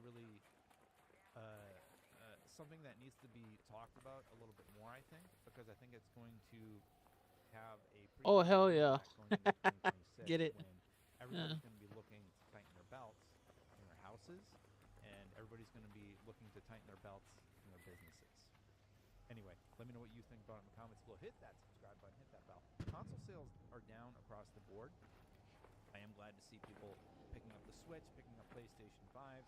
I've talked many times about how Xbox is in a very dangerous position in terms of where they are at for their hardware, but we are where we are, and it's just, they flatlined ahead of holidays. Followed by Jolly Rancher Prices are Bowl. going up, sales are going down, Nice. and prices might Move, go Logan. up again. But why Move. bother when Move. you're not selling anything anyway? Thanks for watching, everybody. Hit that subscribe button, hit that bell. Thank you to the members, Chris Reddy, Philaroni, and Aries EMS. I do greatly appreciate you. I'm going to get out of here. Check out my video yesterday about the RAM issue that Insider Gaming is reporting will cause the next generation consoles to get delayed. See you for the next one. Watch me. You girl, tell me he's all this talk, right? And Whoa, whoa, whoa! Get off of me! Get off of me! Dude, I was looting. You don't do that while I'm looting. Tried to. Let's see.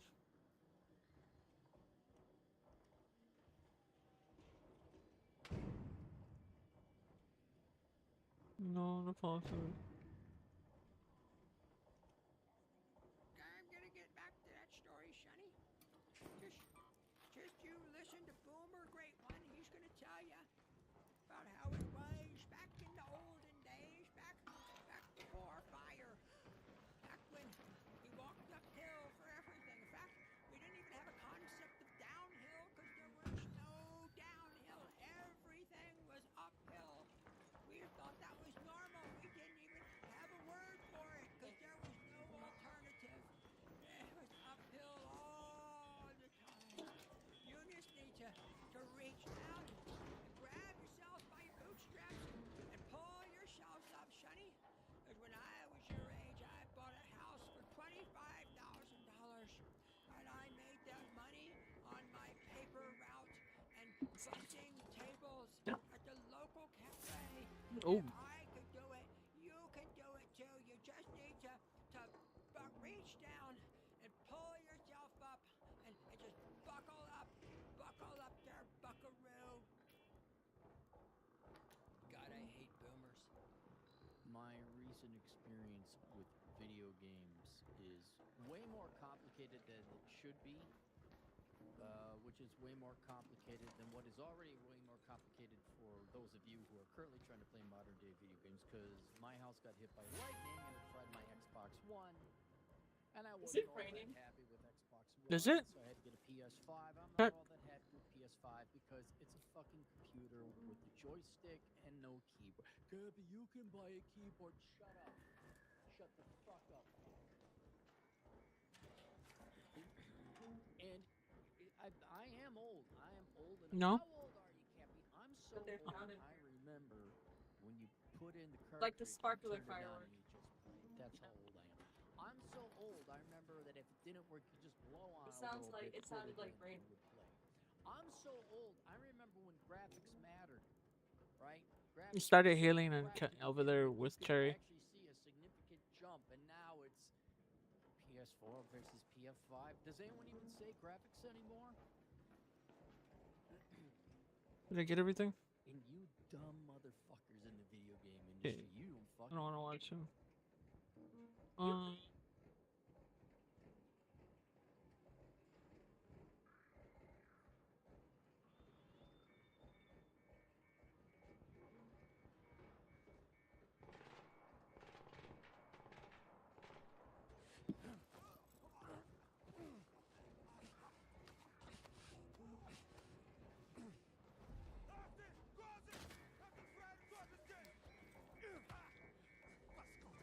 Head home at the water treatment elevator.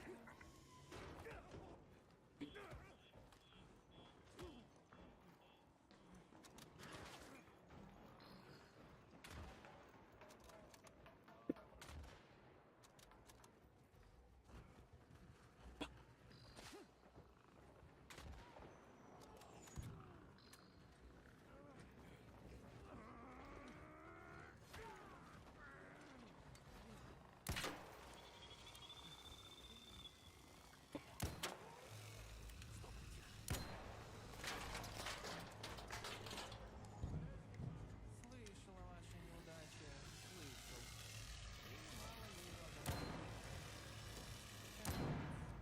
Нам нужны Okay. документы. You okay, Logan? Okay, so 2026 obviously has a lot of big games launching, but I wanted to review some of them, discuss some of them, because 2025 ended up being sort of a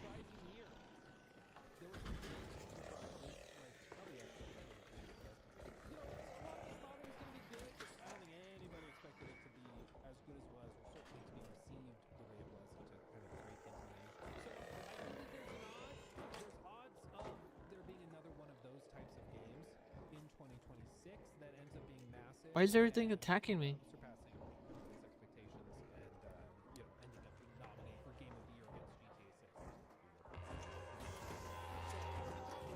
What that sleeper wild card game could be based on what we now. I have a couple of ideas for you guys, but of course, you guys just put in the chat. I would love to hear them. Beyond that, there's a bunch of other AAA stuff that has been announced that is coming, and I wanted to go through the kind of lineup and share it with you guys because there's a lot, and it will also help you kind of get an idea of what's happening next year. In addition to all of that, there's also sports games that have not really been announced for next year that almost certainly are coming next year, and we'll talk about those. Like, for example, Judas probably launches next year. That's Ken Levine's next game. At this point, I would have said, like, 3 months ago, BioShock was coming too, but they basically just restarted development on that, apparently, it seems like. So that's probably not coming anymore. But I think Judas should be ready. Of course, like AC Hexe should be coming. Black Flag Remake still hasn't been announced yet, but it should be coming as well. Tides of Annihilation, stuff like that. I love that game. So we'll go That's through all probably these and one of the only Assassin's Creed games that interesting. Of course, if you're I here enjoyed it chilling all the with way the through. stream, let me know your thoughts in the chat. That's why it's on the screen. And if you're watching the recap, just make sure to like the video and subscribe, because a lot of you who watch the stream clips aren't subscribed, and that's stupid. So subscribe, damn it. Or don't. I'm not your dad. I can't force you to. The first one I want to touch on, of course, is oddly anticipated, and I do think ends up reviewing well. And it's sort of like the you know, it's the most obvious one in the first chunk of the year that everybody is just kind of like, yeah, it's going to be really good. And that's, of course, Resident Evil Requiem. What's up, man? How you doing? You know, interestingly, in 2025, the assumption was that, like, Monster Hunter Wilds was going to end up being Game of the Year contender, and it ended up launching unoptimized, pretty buggy, broken, rushed out the door, and it was kind of a letdown for a lot of people. I don't think this is going to be a repeat. You okay? of that. Can you I think this pat is him? going to review well and be received well, but I'm not sure if this ends up like smashing all expectations. I don't know what the vibe is. I think it'll be good. I'm guessing it's in that like high 80s range, but I'm not sure if this is like, you know, gonna do a ton of stuff totally new and different to really shake up the formula. Because it seems to be an interesting melding of a lot of the learnings they've had from, of course, the recent games, but also some of the remakes that they've been doing. It's gonna be really interesting. But I also don't hear a lot of people talking about it as well. Like, I think people will play it and buy it. It will sell really well. But it's certainly not generating a ton of excitement in that same way as, like, you know, GTA would be, of course. Hey man, hope you're having a good day. Love your vids. The Thank game you. I'm looking forward to besides Wolverine, but I'm looking forward to Jurassic Park Survival. What are your thoughts on it? Oh, is that one we got the trailer with the girl walking around? I think that's the one. Jesus. If it's executed well. I mean, that's the big question. If it's executed well, who knows? Who knows? Maybe it is. Maybe it isn't. A lot of those like licensed games, I'm always pretty skeptical of. You know, thank you for the 50. That's ridiculously generous. That's insane. But yeah, Wolverine is also a huge one we'll talk about in a minute, because that one also I think is going to be interesting to watch. But we'll circle back to it. Thank you again for the 50. Crazy generous. As for going back to Resident Evil, I think again this does well. I'm just interested in seeing if it's fresh enough to like really pierce into that mainstream in the way that some of these other games that we're going to talk about, I think, have the chance to. It's kind of cringe to say, but I do think a lot of games nowadays, a lot of the more casual audience, they rely on like viral content and moments in order to decide what they want to jump into. It's not, that means they not a rely lie. on YouTube videos, on stream clips, on TikToks, on YouTube Shorts. Like, their friends send them a video of something crazy, and it could be just some really cool monster design in Resident Evil that gets them excited. They're like, oh, I want to play that. Or it could be that there's some funny moment that happens in a multiplayer game. But that type of thing is helping games explode right now. And I'm interested to see what they do here. But what I do know about Resident Evil is that they have a lot that they have not shared. Like, a lot. Like, the stuff that they've shown so far is but a sliver. So I fully expect there to be a lot of big surprises. And it seems like specifically they are trying to learn the lessons from Resident Evil 8, which, like, what drove me crazy about that game was that you play it and then, like, towards the end, it just turns into like a crappy Call of Duty mission. like story spoilers or anything, but like it just kind of lost focus and got weird. You know, it was like, what are we doing anymore? I hope they don't have that problem here. And apparently they will split it between the two protagonists, so their playstyles will be different, and that'll help it feel less dissonant, but it'll be interesting. Did I not build it? $20 through Super Chat. Thank you. Leon is what got me kinda hooked on the Resident Evil franchise. Not a huge fan playing as Ethan's daughter, but that's just me. No, I mean, it's just about your preference and taste. So if you're not feeling it, that's totally fine. I think it's going to be interesting to see, like, old school fans, of course, are eating it up. That like they've seen Leon. I don't know if normies care. You know, I'm interested to see the reception. Genuinely interested. The next game I want to tackle is one that I think has the potential to like really explode into that mainstream spot, and that's of course Crimson Desert. The reason I think this has the potential to do that is because this thing is overflowing with, like, you know, those videos or like those old school things in school when like your buddy comes in and tells you, did you see this? Did you look over here in the game and find this weapon? Or did you see this boss fight is hidden Oh, the new one? this cave? It's something that I felt again with Elden Ring. Oh, like when I was in a while, okay. my buddies from college be like, did you see that there's a boss on this spot of the map? And I take a picture and I send it to them and I'm like, if you go here and then you go do this, you can find this like sunflower looking ass boss, and it's really cool. This game gives me similar vibes that there's going to be a lot of stuff like that, whether it's cool creative ways to get through puzzles or boss fights, or if it's just the scope and scale of it.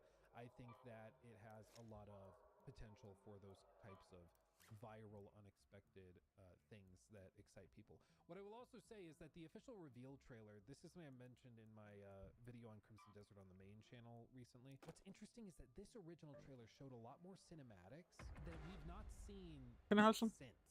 And I'm hoping they're still in the game because some of this looks awesome. Not what I meant, but You see okay. what I'm talking about, like with the crazy cinematics and stuff. Bear in mind, when this trailer dropped, the game was still an MMO. Let that sink in. This was an MMO when they put this trailer together. Now it is not an MMO. Now it's a single player adventure game. But when this trailer was put together, it was announced as an MMO. You can see in the description. Watching the game reveal trailer for Crimson Desert, MMORPG, and the second to be brought by Pearl Abyss, the previously Black Desert franchise. Like some of this stuff, man. I see these clips. Like, What? or this one with the guy chained up. Like, this looks cinematic as hell and awesome. But we've not seen this again in trailers. We've not seen this again in trailers. So if they have this level of cinematic second quality wave. in the game and they just haven't been showing it because they don't want to spoil stuff, I think that could help it really explode. Because if it has the level of gameplay complexity and depth that we've seen showcased all over the world at all these shows, and it has this level of like cinematic depth and quality, dude, I think we're in for a treat. I really think so. Especially we've seen but a sliver of like some of the boss fights and stuff. And what we do know is, like, from even Black Myth Wukong, just having a couple of really badass boss encounters can be enough for your game to go viral and explode in popularity. Like, it's maybe too bad that it can be that simple sometimes, but seriously, that's what it can come down to a lot of the time. They showed, for example, where's the dragon? I haven't played it yet, but I have a feeling Black Myth Wukong isn't it all it's cracked up to be. One of the things they're showing. Like, can you imagine? Can you imagine what they're not showing, what they've kept private, what like the final boss fights like? Like, I think the odds of virality go up significantly, and that helps games explode. It's one of the benefits that helped Expedition 33 blow up in popularity, was just that it had so many moments that were just crazy, beautiful, and tear-jerking and heart-wrenching, and I think that's really going to help it. Motion capture, Assassin's Creed could never. But like, look at this. Look at this. Look at that boy. Look at that boy. What game is this? Damn. My primary concern, of course, and I've said this 1,000 times. Is this Crimson Desert? Is just performance, because the Yeah. gameplay footage that they show runs really, really well. The console footage. I'm glad it's not an MMO. Definitely relying a lot on upscalers, so I'm optimistic that they can polish it. But that's the big question mark for me. Donated $10 through Super Chat. Time to Schlee 5090s. Dude, Too Schlee. bad I only have one. I would love it if it was unironically called sleeing.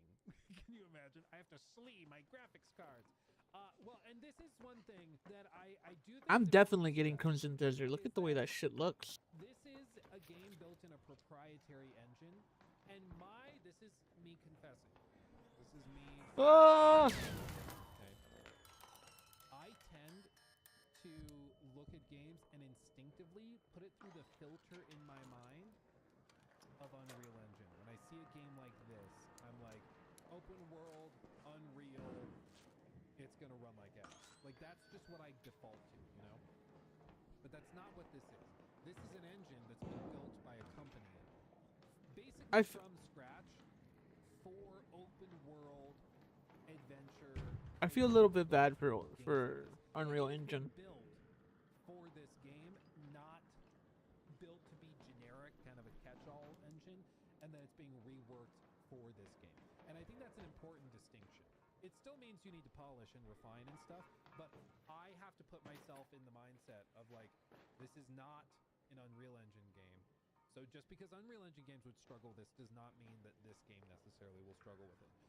It's probably going to struggle with other things, but I think that's important to stress is that this is a tool set that they've built pretty much from the ground up for what they wanted to do here, which is going to be interesting to see how they pull it off. It's the same thing why like people were saying for some of Ubisoft stuff, like with Avatar Frontiers Pandora, they had a bunch of foliage, like Avatar Frontiers of Pandora. They had this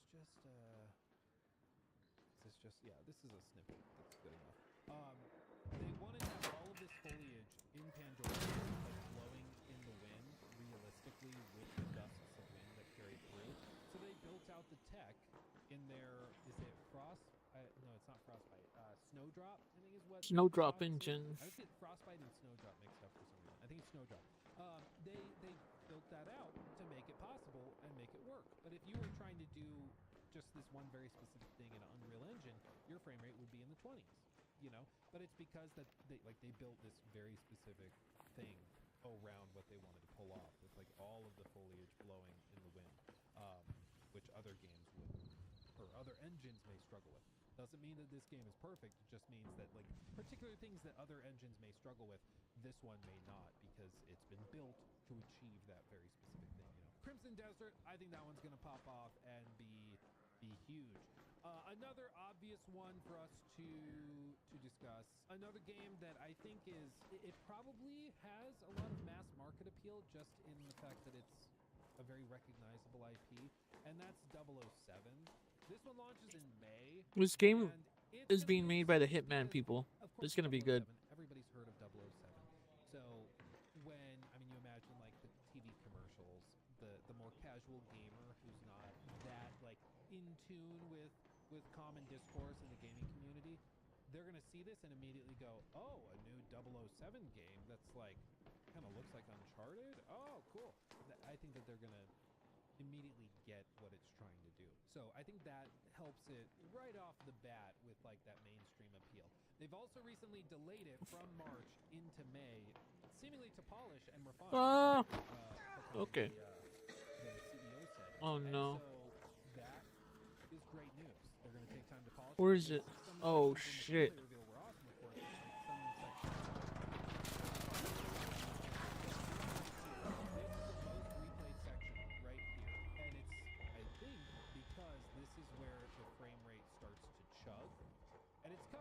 Loading zone, but I think the more obvious part where it started chugging was this right here, where the frame rate just plummeted. It's a cool sequence, a really cool sequence using like actual physics sim and all this to clear out a level. This is legitimately a cool idea to shift the plane and get the weight to shift to throw the truck into the bad guys. That's cool. It just doesn't run very well. Like, look, oh god, it's probably down at like 10 frames. Anyone have a defib? Maybe. Like, it is struggling, and even then, like, if we pause it, it's needing to rely on upscalers pretty heavily to hit this frame rate still. So, this is, as far as I understand it, on a base PS5, so it's like, the Series S would be worst case scenario, but it's the weaker console, certainly, but they need to improve it. Like, it's pretty rough. It's pretty rough. So, seeing that they've delayed it, I think is it at least puts a little more confidence in me and leaves me more optimistic. You can see that this was uploaded September 3rd, just to give you an idea of how this typically works. Actually, I'm getting ahead of myself. My mouth can't even keep up with what I'm saying. When I went to Copenhagen to see this, I spoke to them and they said that this was the same demo that was shown at Gamescom.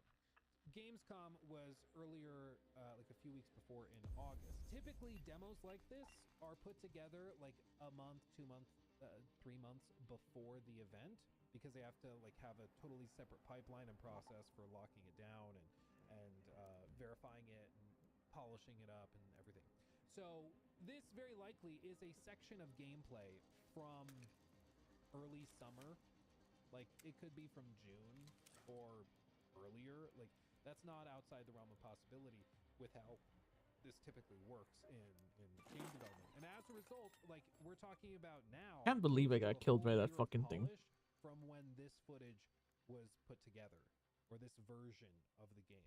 And so when you realize that, you start to like, okay, they could make significant strides, but I think they need to, because if it runs like that at launch, there will be videos made about it. But if they can polish it up, I think it could really change the narrative and instill a lot of confidence that people would eat it up. As for other things, like they announced that Lenny Kravitz, of course, is the bad guy, or one of the bad guys. They just said a villain, I believe is how they phrased it. But Lenny Kravitz is going to be in it. I know some people have been suspicious or skeptical or don't like the casting. I like Lenny Kravitz as a performer, and I think he's going to do well in the role. We'll see how it's written, of course, but as far as casting's concerned, I like it. I like Lenny Kravitz. Call me, cancel me. Just my opinion. Cancel me. I don't care. So there's that. And I think other stuff that they're going to do, I'm sure they're going to have like their own exclusive song or whatever produced and written. We'll see how that turns out, but that is going to be interesting to see how that plays out as well. The obvious one, before people keep messaging it in chat, let's just get it out of the way. The GTA 6 elephant in the room.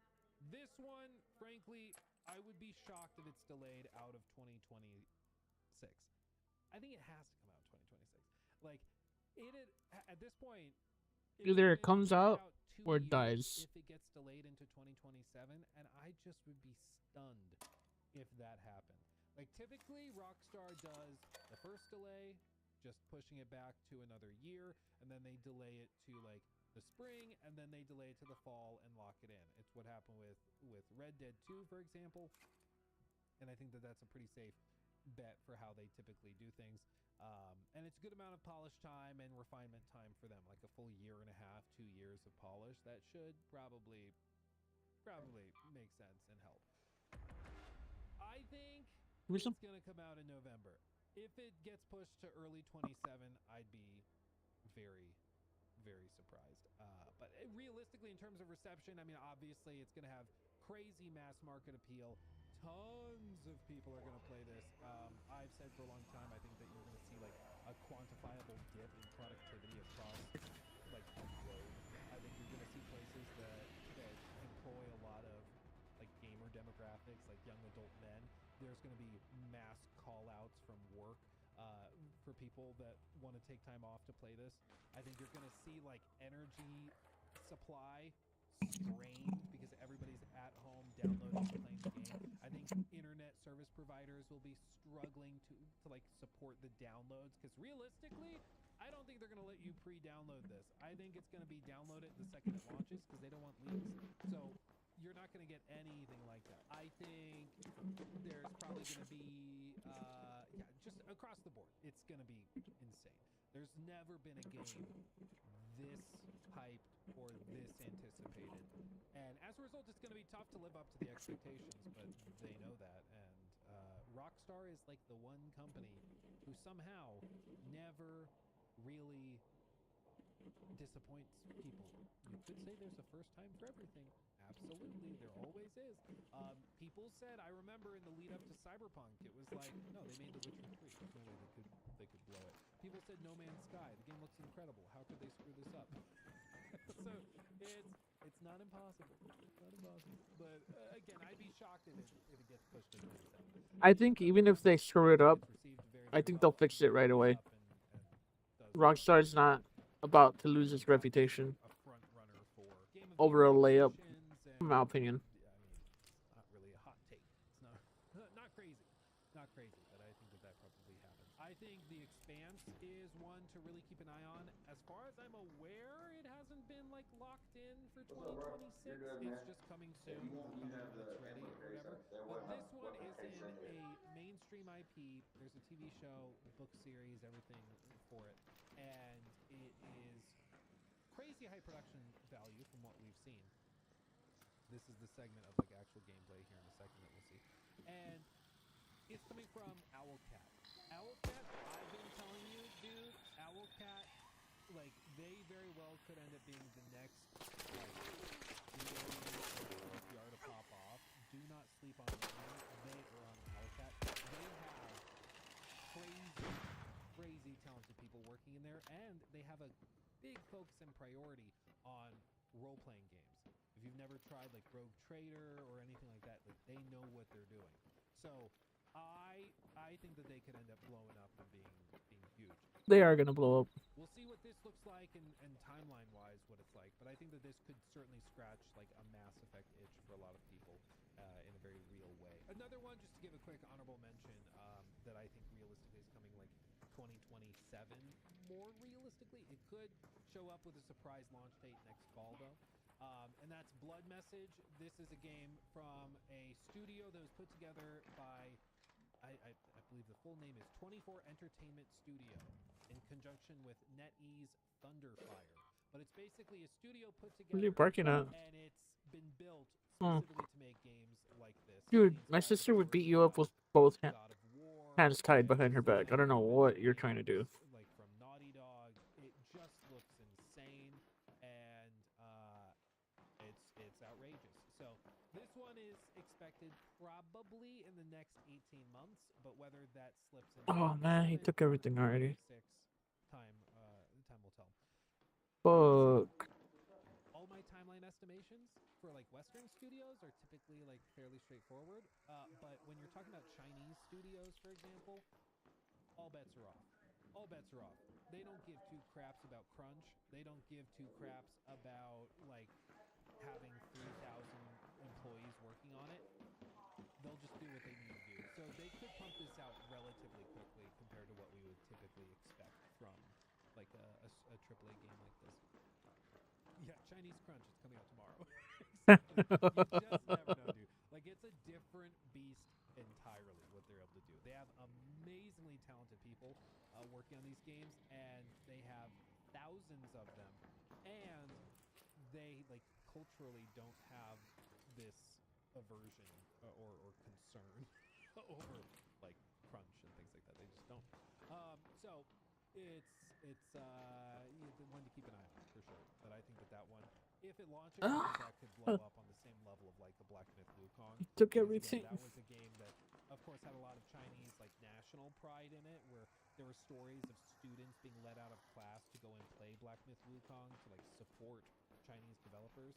And also, like with this, I think you're going to see similar stuff where it's just like so cinematic and crazy. Guess I'll go fuck myself. That I mean, all of these clips. I think you see any of this stuff, you're like, you see this on your phone quickly when you're scrolling through TikTok or X or whatever.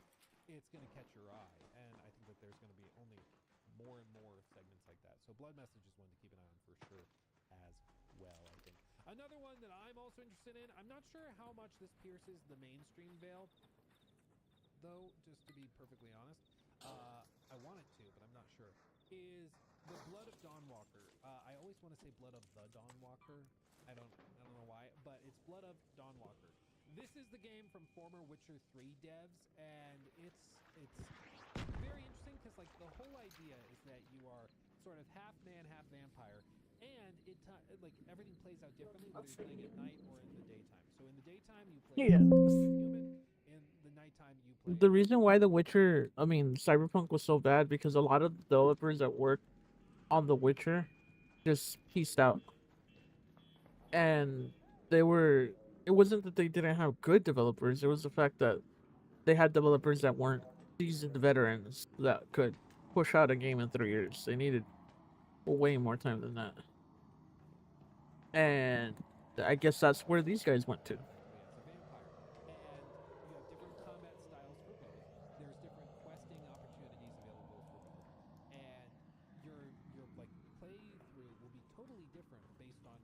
what you're doing, and when.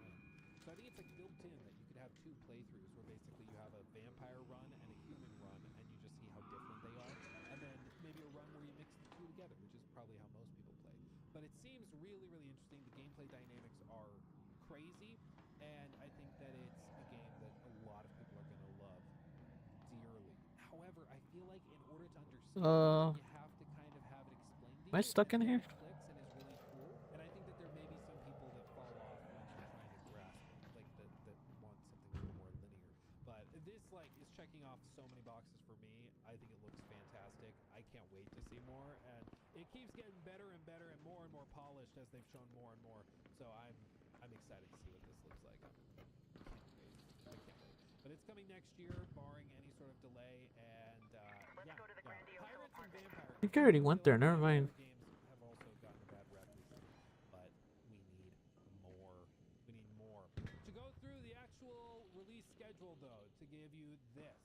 Okay, we have a bunch of games. Yeah, like Pathological. A lot of these I'm gonna kind of blow past.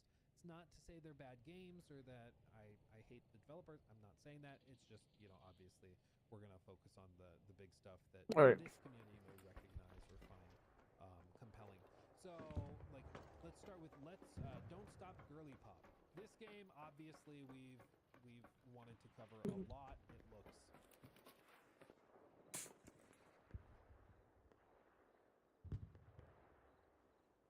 actually looks pretty fire. I'm gonna be real. Let's go girly pop. The flip phone dude and a Tamagotchi? Was that a Tamagotchi? Dude, I like Tamagotchi back in the day. Yeah, look at that. Look at that. Okay. This is baller. Tamagotchi confirmed. Anyway, going back to the full schedule. We have a number of games like, for example, Code Vein 2. I know some of you guys have mentioned that one. That one is an anime Souls-like sequel. If you played the original Code Vein, you know what that is, and you're going to be interested. Fairly straightforward.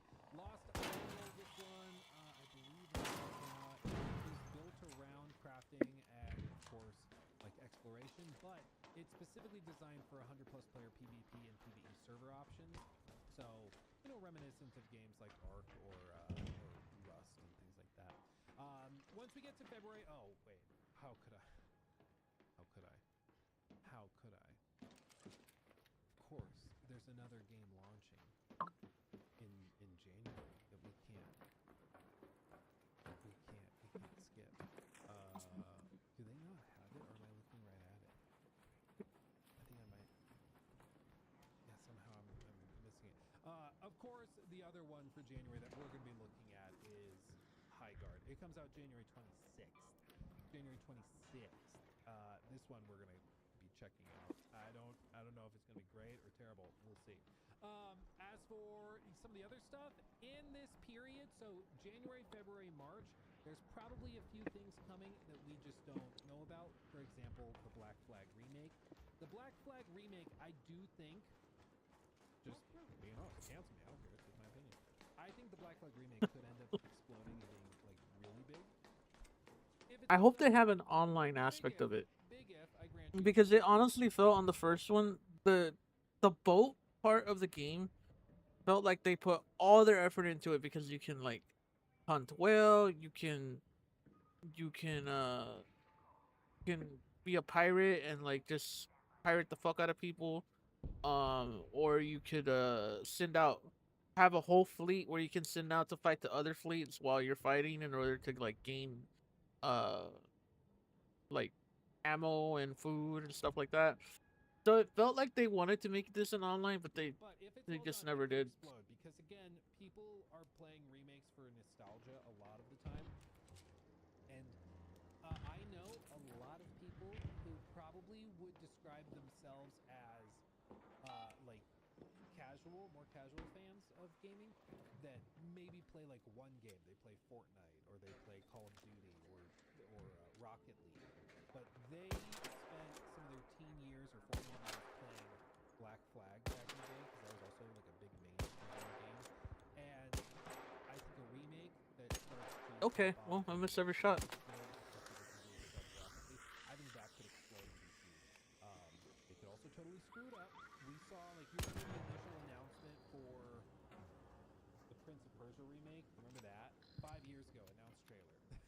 dagger's so powerful the graphics went back in time. Like, if it's something where it's just not quite on the level of what people are expecting, and it's just like a little funky, it probably doesn't. Like, it may still be fine, but I think people are expecting like modern standards. So if they can pull that off, then I think that can work. That can work. Prince of Persia: Sands of Time remake. Yeah, they also moved that over. I think it's at Montreal now, so I think we should see that. I think maybe in the same period, but we'll see. Fake NATO donated $10 through Super Chat. Thank you. Don't forget the even bigger news than GTA V. Lego Batman. All jokes aside, I am probably going to no like that game as well because Rocksteady has lost all my faith in a continuation one day. Dude, I think it looks fire. I think Lego Batman. Yeah, this one is another one for date. Why is there 3 of them outside? I don't know if it has a release date yet, but this one does look fire. It's like literally they took everything from the Arkham series, May 29th. Okay, that's it. They took everything that like Rocksteady learned from the Arkham series, it seems, and then all the learnings from the Lego games, and then they put it all together into this game, which just seems to be the perfect melding of the two. And bro, I'm so here for it. I am so here for it. This is like exactly, in my opinion, what the Lego franchise needed in the game space. Because I grew up playing Lego games. I thought they were great back in the day, but nobody made a series of them. So please validate if you agree. I knew it from the moment this came out. I feel like they made Lego games more complicated. Okay, sorry, cancel. Just my opinion. Just my opinion. But bro, when I'm going through a level and I have to find 35 different little bitty tiny random bricks to go back and then craft something else that I can use to get another little brick, like it drives me crazy. It drove me crazy. Especially because I grew up playing like the old school Lego Star Wars. Like those were fairly straightforward in comparison, you know? My God, why are there so many of them? Too big and too girthy. Let me leave. Collectathons, and I don't know. And maybe for like little kids, it tickles that part of their brain or something, but it did not work for me. I see it and I roll my eyes and I stop playing. But this looks fire. I'm so excited for this. I think that this is exactly what they needed. And again, this shot, I remember seeing this shot. I was like, bro, they made Arkham Knight, but in Lego. Like they did the thing. I can't believe it. But they like actually did it. It's insane. Absolutely crazy. And it looks really good. So I'm so excited for this. I'm so excited for this. It's gonna be awesome. It's gonna be awesome. Okay? Can't wait. So that's another one to keep an eye on. Going out of January, of course, we get to February. Norse Oath of Blood, Viking settlement sim with turn-based combat. This is one I actually checked out. It was, it's very interesting. It's, you know, people who find it like the Norse setting and like turn-based combat, I think should check it out. Whoa, shit. It's got some like funny writing and it's interesting. You see that? I almost died. If you want to try it. So if you want to just give it a shot, go give it a shot. That one comes out, Unemployment Simulator 2018. I haven't heard of this. Unemployment Simulator? Literally an unemployment simulator. Endure emotional pain and societal pressure, stay entertained, survive the routine, and become the hero of your studio apartment. Battle inner demons, hide skeletons in the closet, and most importantly, keep the bathroom clean. Okay, that's clever. I like that idea. That's a fun game. Neo 3, also, again, if you've played any of the Neo games, you should be excited for this one. They know what they're doing. They're really good at it. It's just, I mean, they're kind of fire. Yeah, I mean, what else is there to say? Like, Neo is Neo. It's kind of its own thing at this point, but they have a lot more complexity within the, like, ARPG systems than you would typically get in a lot of Souls-like rip-off kind of spin-off games. They're very, very fun and very well put together, typically. And I'm going to say typically because there's always a first time, but yeah, I think that that's one to check out. Cat breeding RPG from Super Meat Boy creator Mugenics. I'm going to keep this one with me. This looks awesome. Build the ultimate cat army through tactical breeding and send them into deep, challenging turn-based adventures. Draft abilities, collect items, and manipulate genetics across generations in this roguelike tactics game from the creators of Binding of Isaac and The End Is Nigh.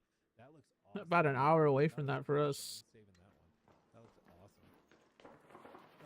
Romeo's the Dead Man. This is the one that they showed at the Game Awards, right? Or Summer Games Fest, maybe? Yeah, this was the one where it was just like, I don't understand. It made me feel old. High on Life 2, bro, I know that some people don't, like, these games are too much for them. I get it. The guns talk to you. It can be, like, a lot to handle. And I get it. I get it.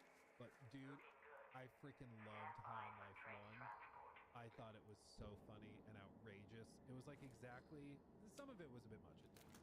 But dude, the part where like you need to have a serious conversation with your gun, and so he takes you out to the ultimate breakup spot, Space Applebee's, and then you have like a heart-to-heart breakup with him.